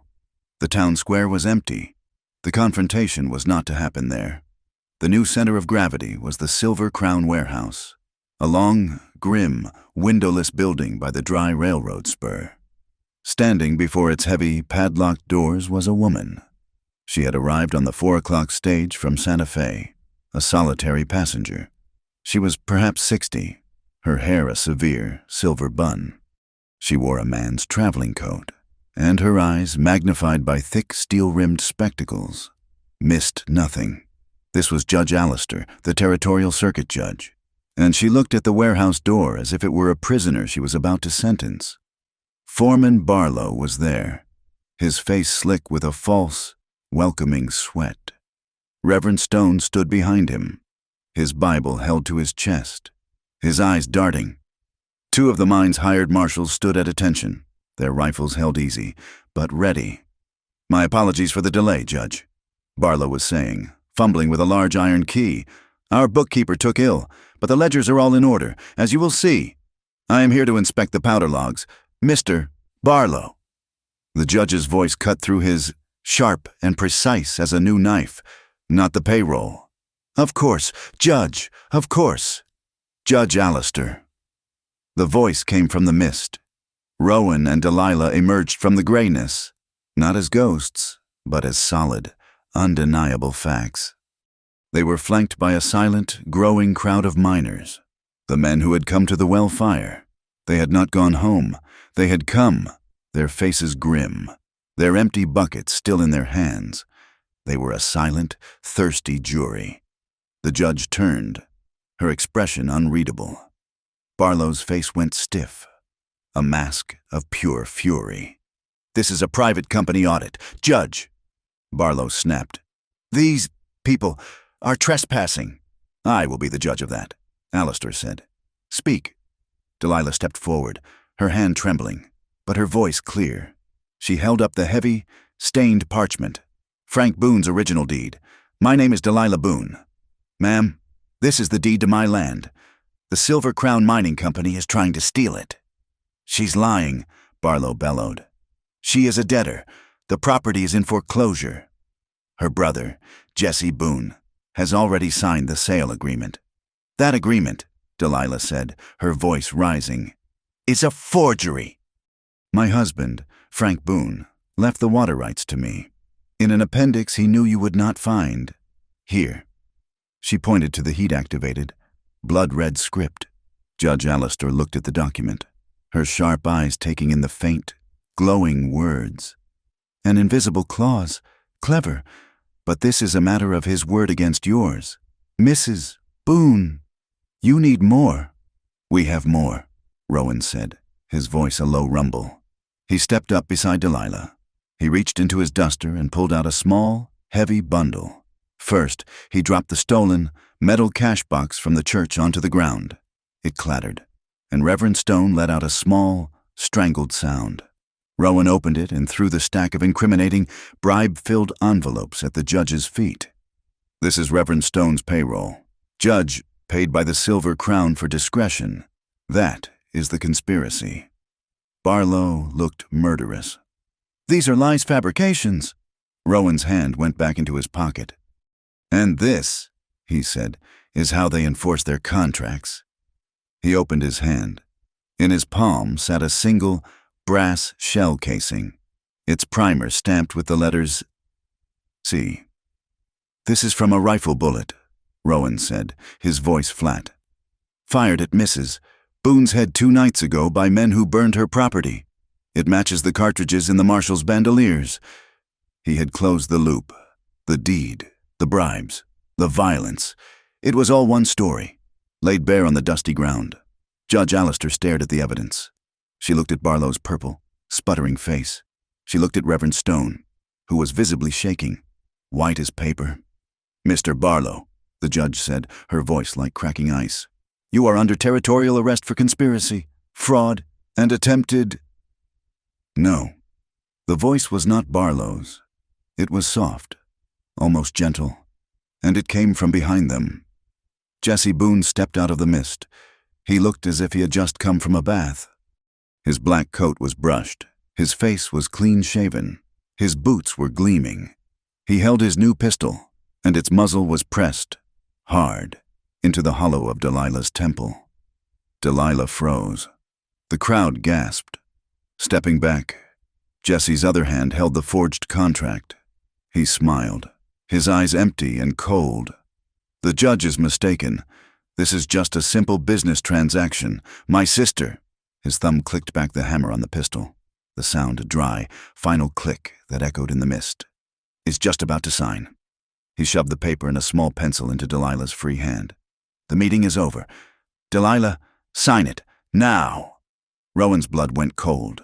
He was 5 feet away, but it was 1,000 miles. His own pistol was in its holster, but Jesse's gun was already cocked. There was no time. "No," Rowan said. Jesse's smile widened. "No."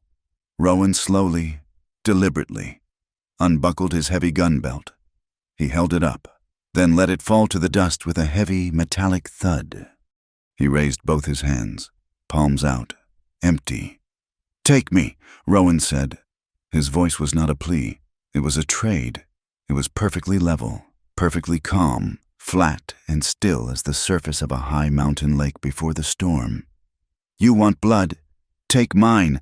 Let her go." Jesse's eyes flickered to Rowan. He laughed, a short, sharp bark of triumph. He had won. He had broken them both. "You are a fool. Rancher." He was distracted. His eyes were on Rowan, his gaze full of contempt, his victory assured. He was focused on the man. He had forgotten about the woman. Delilah stood frozen, the gun at her head, the paper in her hand. Her heart was a trapped bird, but in her mind, she was not there. She was back in the dusty yard, the heavy Colt in her hand, the tin can on the post. See the can, see the middle of it. Nothing else exists. She was not looking at the gun. She was not looking at Jesse's cold, dead eyes.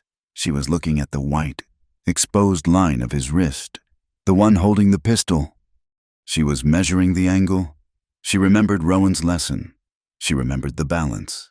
She planted her left heel in the dust, grounding herself, and she moved. She did not scream. She did not flinch. She snapped. A coiled spring released. With a furious, upward grunt, she slammed the edge of the rolled-up parchment deed, her husband's legacy, like a club, directly onto the delicate, exposed bones of Jesse's wrist. The impact was sharp, a crack of paper on bone. Jesse screamed, a high, thin sound of pure, shocked pain. His fingers spasmed. His gun, still at her temple, fired. Boom! The explosion was deafening. The gunshot, meant for her head, tore through the air, ripping a long white splinter from the wooden warehouse wall just past her ear. The percussion made her deaf. But she was alive. In that same split second, Rowan moved. He did not tackle. He lunged, a silent, blurred attack. He did not go for the gun. He went for the man. He crossed the 5-foot gap in a single bound, his body slamming into Jesse. He did not hit him. He grabbed him, his hands locked around Jesse's gun arm, his fingers like a steel trap. He used his full body weight, twisting, spinning them both around. It was a desperate, standing grapple. The two men strained, their faces inches apart, their muscles locked. It was not a barroom brawl. It was a killing match. They swayed, locked in a brutal embrace, their boots scraping and churning the dust. Rowan could smell the pomade in Jesse's hair, the metallic tang of his sweat, and the acrid, sharp smell of the gunpowder from the pistol still clutched in Jesse's hand. Jesse was strong, his muscles slick and fast, but Rowan was a rancher. His strength was the deep, solid power of the earth. He began to bend Jesse's arm back, to break his grip. They stumbled, their legs tangling, and crashed to the ground, rolling in the dusty, misty yard. Rowan was on top, his hands still locked on Jesse's wrist, pounding his forearm against the hard-packed earth, trying to break his grip on the pistol. Thud! Thud! Thud! Jesse roared, his face purple, and with his free hand, he clawed at Rowan's eyes. But Jesse was a professional. He was a snake, and a snake always has a second bite. Rowan felt Jesse's other hand disengage, felt him twist beneath him. Jesse's left hand, his free hand, was not clawing. It was moving. It was sliding, fast and desperate, down to his polished, new boot. He was going for the second gun. Rowan saw it, a small, silver-plated derringer, pulled from a concealed ankle holster. Jesse was on his back, bringing the small, deadly pistol up, aiming it at Rowan's chest. "Rowan!" Delilah screamed. Rowan was trapped. He was holding down the first gun. He could not stop the second. Boom! A second shot. But it was not the derringer.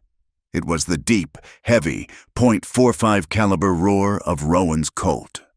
Rowan, his face inches from Jesse's, felt a sudden, sharp whine past his ear. Jesse's body went rigid beneath him. His eyes, which had been black with murderous rage, went wide with pure, absolute shock. He was not hit. He was staring at his left hand. The derringer was gone. The small, silver gun lay in the dust 5 feet away, its polished walnut grip shattered. A dark hole punched clean through the metal of its frame. Delilah stood 10 feet away. When Rowan had moved, she had grabbed his fallen gun belt. She had the heavy Colt in her 2 hands, her arms locked, smoke coiling from the barrel. She had not aimed for the man. She had aimed for the can. She had fired a single, impossible shot, and she had hit the gun. There was a half-second of stunned, absolute silence. Then, a high, thin, piercing shriek. It was Judge Allister. She was blowing a small, silver whistle. It was the signal. The miners, the jury, who had been watching, their faces a mixture of terror and awe, finally broke. They let out a single, guttural roar. They were not a mob. They were an avalanche. They surged forward. They did not attack. They subdued. They fell on Jesse, a dozen hands grabbing his arms, his legs, pinning him to the earth. They ripped the first gun from his numbed, broken hand. It was over. Rowan pushed himself to his feet, panting, his chest heaving, his hands raw. He looked at Delilah. She was still holding the smoking pistol, her knuckles white. She was shaking, not from fear, but from the adrenaline, from the pure, terrible power of what she had just done. Across the square, a single figure broke from the crowd and ran. Reverend Stone, his conspiracy exposed, his master captured. He turned and fled, his black coat flapping, making for the sanctuary of his church. He did not get 10 feet. The other part of the crowd, the women, the townfolk, the saloon matron, the butcher's wife moved as one. They stepped out from the alleys. They formed a silent, calico wall at the base of the church steps, blocking his path. Stone, his face a mask of pure terror, tried to push through them. He stumbled, falling to his knees. The cash box he had stuffed inside his coat flew open. A shower of white collection envelopes. The bribe money spilled out, scattering across the church steps for all the town to see, the proof of his sin, laid bare at the house of God. The mist, which had muffled the gunshots, could not muffle the silence that followed. The entire town, judge and miner alike, stood frozen. Caught in the tableau, Jesse pinned to the ground by a dozen angry hands. Reverend Stone on his knees in a blizzard of his own stolen money. And Delilah, her arms still locked, the smoking Colt heavy in her grasp. Judge Allister was the first to move. She calmly retrieved the shattered derringer from the dust with a handkerchief, then picked up the @C shell casing. She looked at Barlow, who was ashen. His authority vanished. "Mr. Barlow," she said, her voice carrying with absolute, cold finality. "Your conspiracy is at an end. The Silver Crown Mining Company will be placed under territorial receivership, pending a full investigation of its charter, its books, and its methods of enforcement." She turned to Jesse, who was now being hauled to his feet by 2 grim-faced miners. "And you, sir," she said, her eyes boring into his, "are under arrest for forgery, conspiracy to defraud, and attempted murder." "You have no proof," Jesse snarled, his immaculate coat torn, his slick hair now matted with dirt and sweat. "That forgery is his word against mine." "It is not," the judge said simply. She pointed to the contract still clutched in his hand. "The ink, Mr. Boone, is still wet. It has run from the moisture in the mist. A document supposedly signed days ago." She looked at the fake Delilah Boone signature, now a black, blurry smear. "Your arrogance, sir, is your confession." She then took the heavy, stained parchment from Delilah's other hand. She held Frank Boone's original deed high for the crowd to see. "By the authority of the territory of New Mexico," she declared, "this court finds the Appendix B, granting perpetual and exclusive water rights to Delilah Boone, to be valid and binding. All other contracts, liens, and forged bills of sale are hereby declared null and void. The water belongs to the widow." A single, collective sigh went through the crowd. The tension of 6 months, of drought and debt, snapped, but Delilah was not finished. She let Rowan's heavy pistol fall from her numb fingers, letting it hang in its holster. She stepped forward, past the judge, and faced the people who had scorned her. She faced the saloon matron, the butcher's wife, the men who had let her starve. They flinched, expecting anger, expecting retribution. She had the power now. She had the water. She could break them. "My name," she said, her voice clear, no tremor in it, "is Delilah Boone." She looked them in the eyes, one by one, forcing them to meet her gaze, to see the woman they had tried to erase. "This water," she said, gesturing to the distant, gurgling sound of her well, "is mine, but this town is thirsty. I will keep this water, but I will keep it for any who are dry. I will keep it for any who need to wash the dust away. I will keep it, even for those who turned their backs on me." It was a pardon, not a victory speech. It was a grace they had not earned, and it struck them harder than any accusation could have. A terrible, profound silence fell over the square. The town was ashamed, and then, from the back of the crowd, the saloon matron, the one who had first called her a curse, stepped forward. Her face was wet with tears. She looked at Delilah, and she whispered a single, rusty word. "Amen." It was a prayer, and it broke the spell. One of the miners, his face gray with dust, began to clap. It was not a polite sound. It was a rough, calloused, hammering applause. Another joined, and another, until the entire square was filled with the raw, thundering, honest sound of men and women who had been given a second chance. Jesse Boone, his hands now bound behind him with a miner's rope. Watch this, his face a mask of curdled, venomous rage, as 2 miners began to march him toward the town jail to await the judge's transport. He stopped. He turned and looked at his sister, who stood in the center of the applause, her head held high. "You!" he hissed, his voice a low, gravelly rasp, all the smoothness gone. "You are still nothing. You are just a shadow, Frank's shadow." Delilah did not flinch. She had faced his gun. His words were nothing. She looked at her brother, the man who had abandoned her in the apple orchard, the man who had sold her for silver. "Maybe," she said, her voice as calm and deep as the well water. "But a shadow, Jesse, is just the proof that there is light." He had no answer for that. The miners shoved him, and he stumbled, a broken, disgraced man, his new boots covered in the mud of his own making. The crowd slowly, quietly, began to disperse. They did not speak to her. Not yet. They were too ashamed. But as they passed, they nodded. They touched the brims of their hats. It was a start.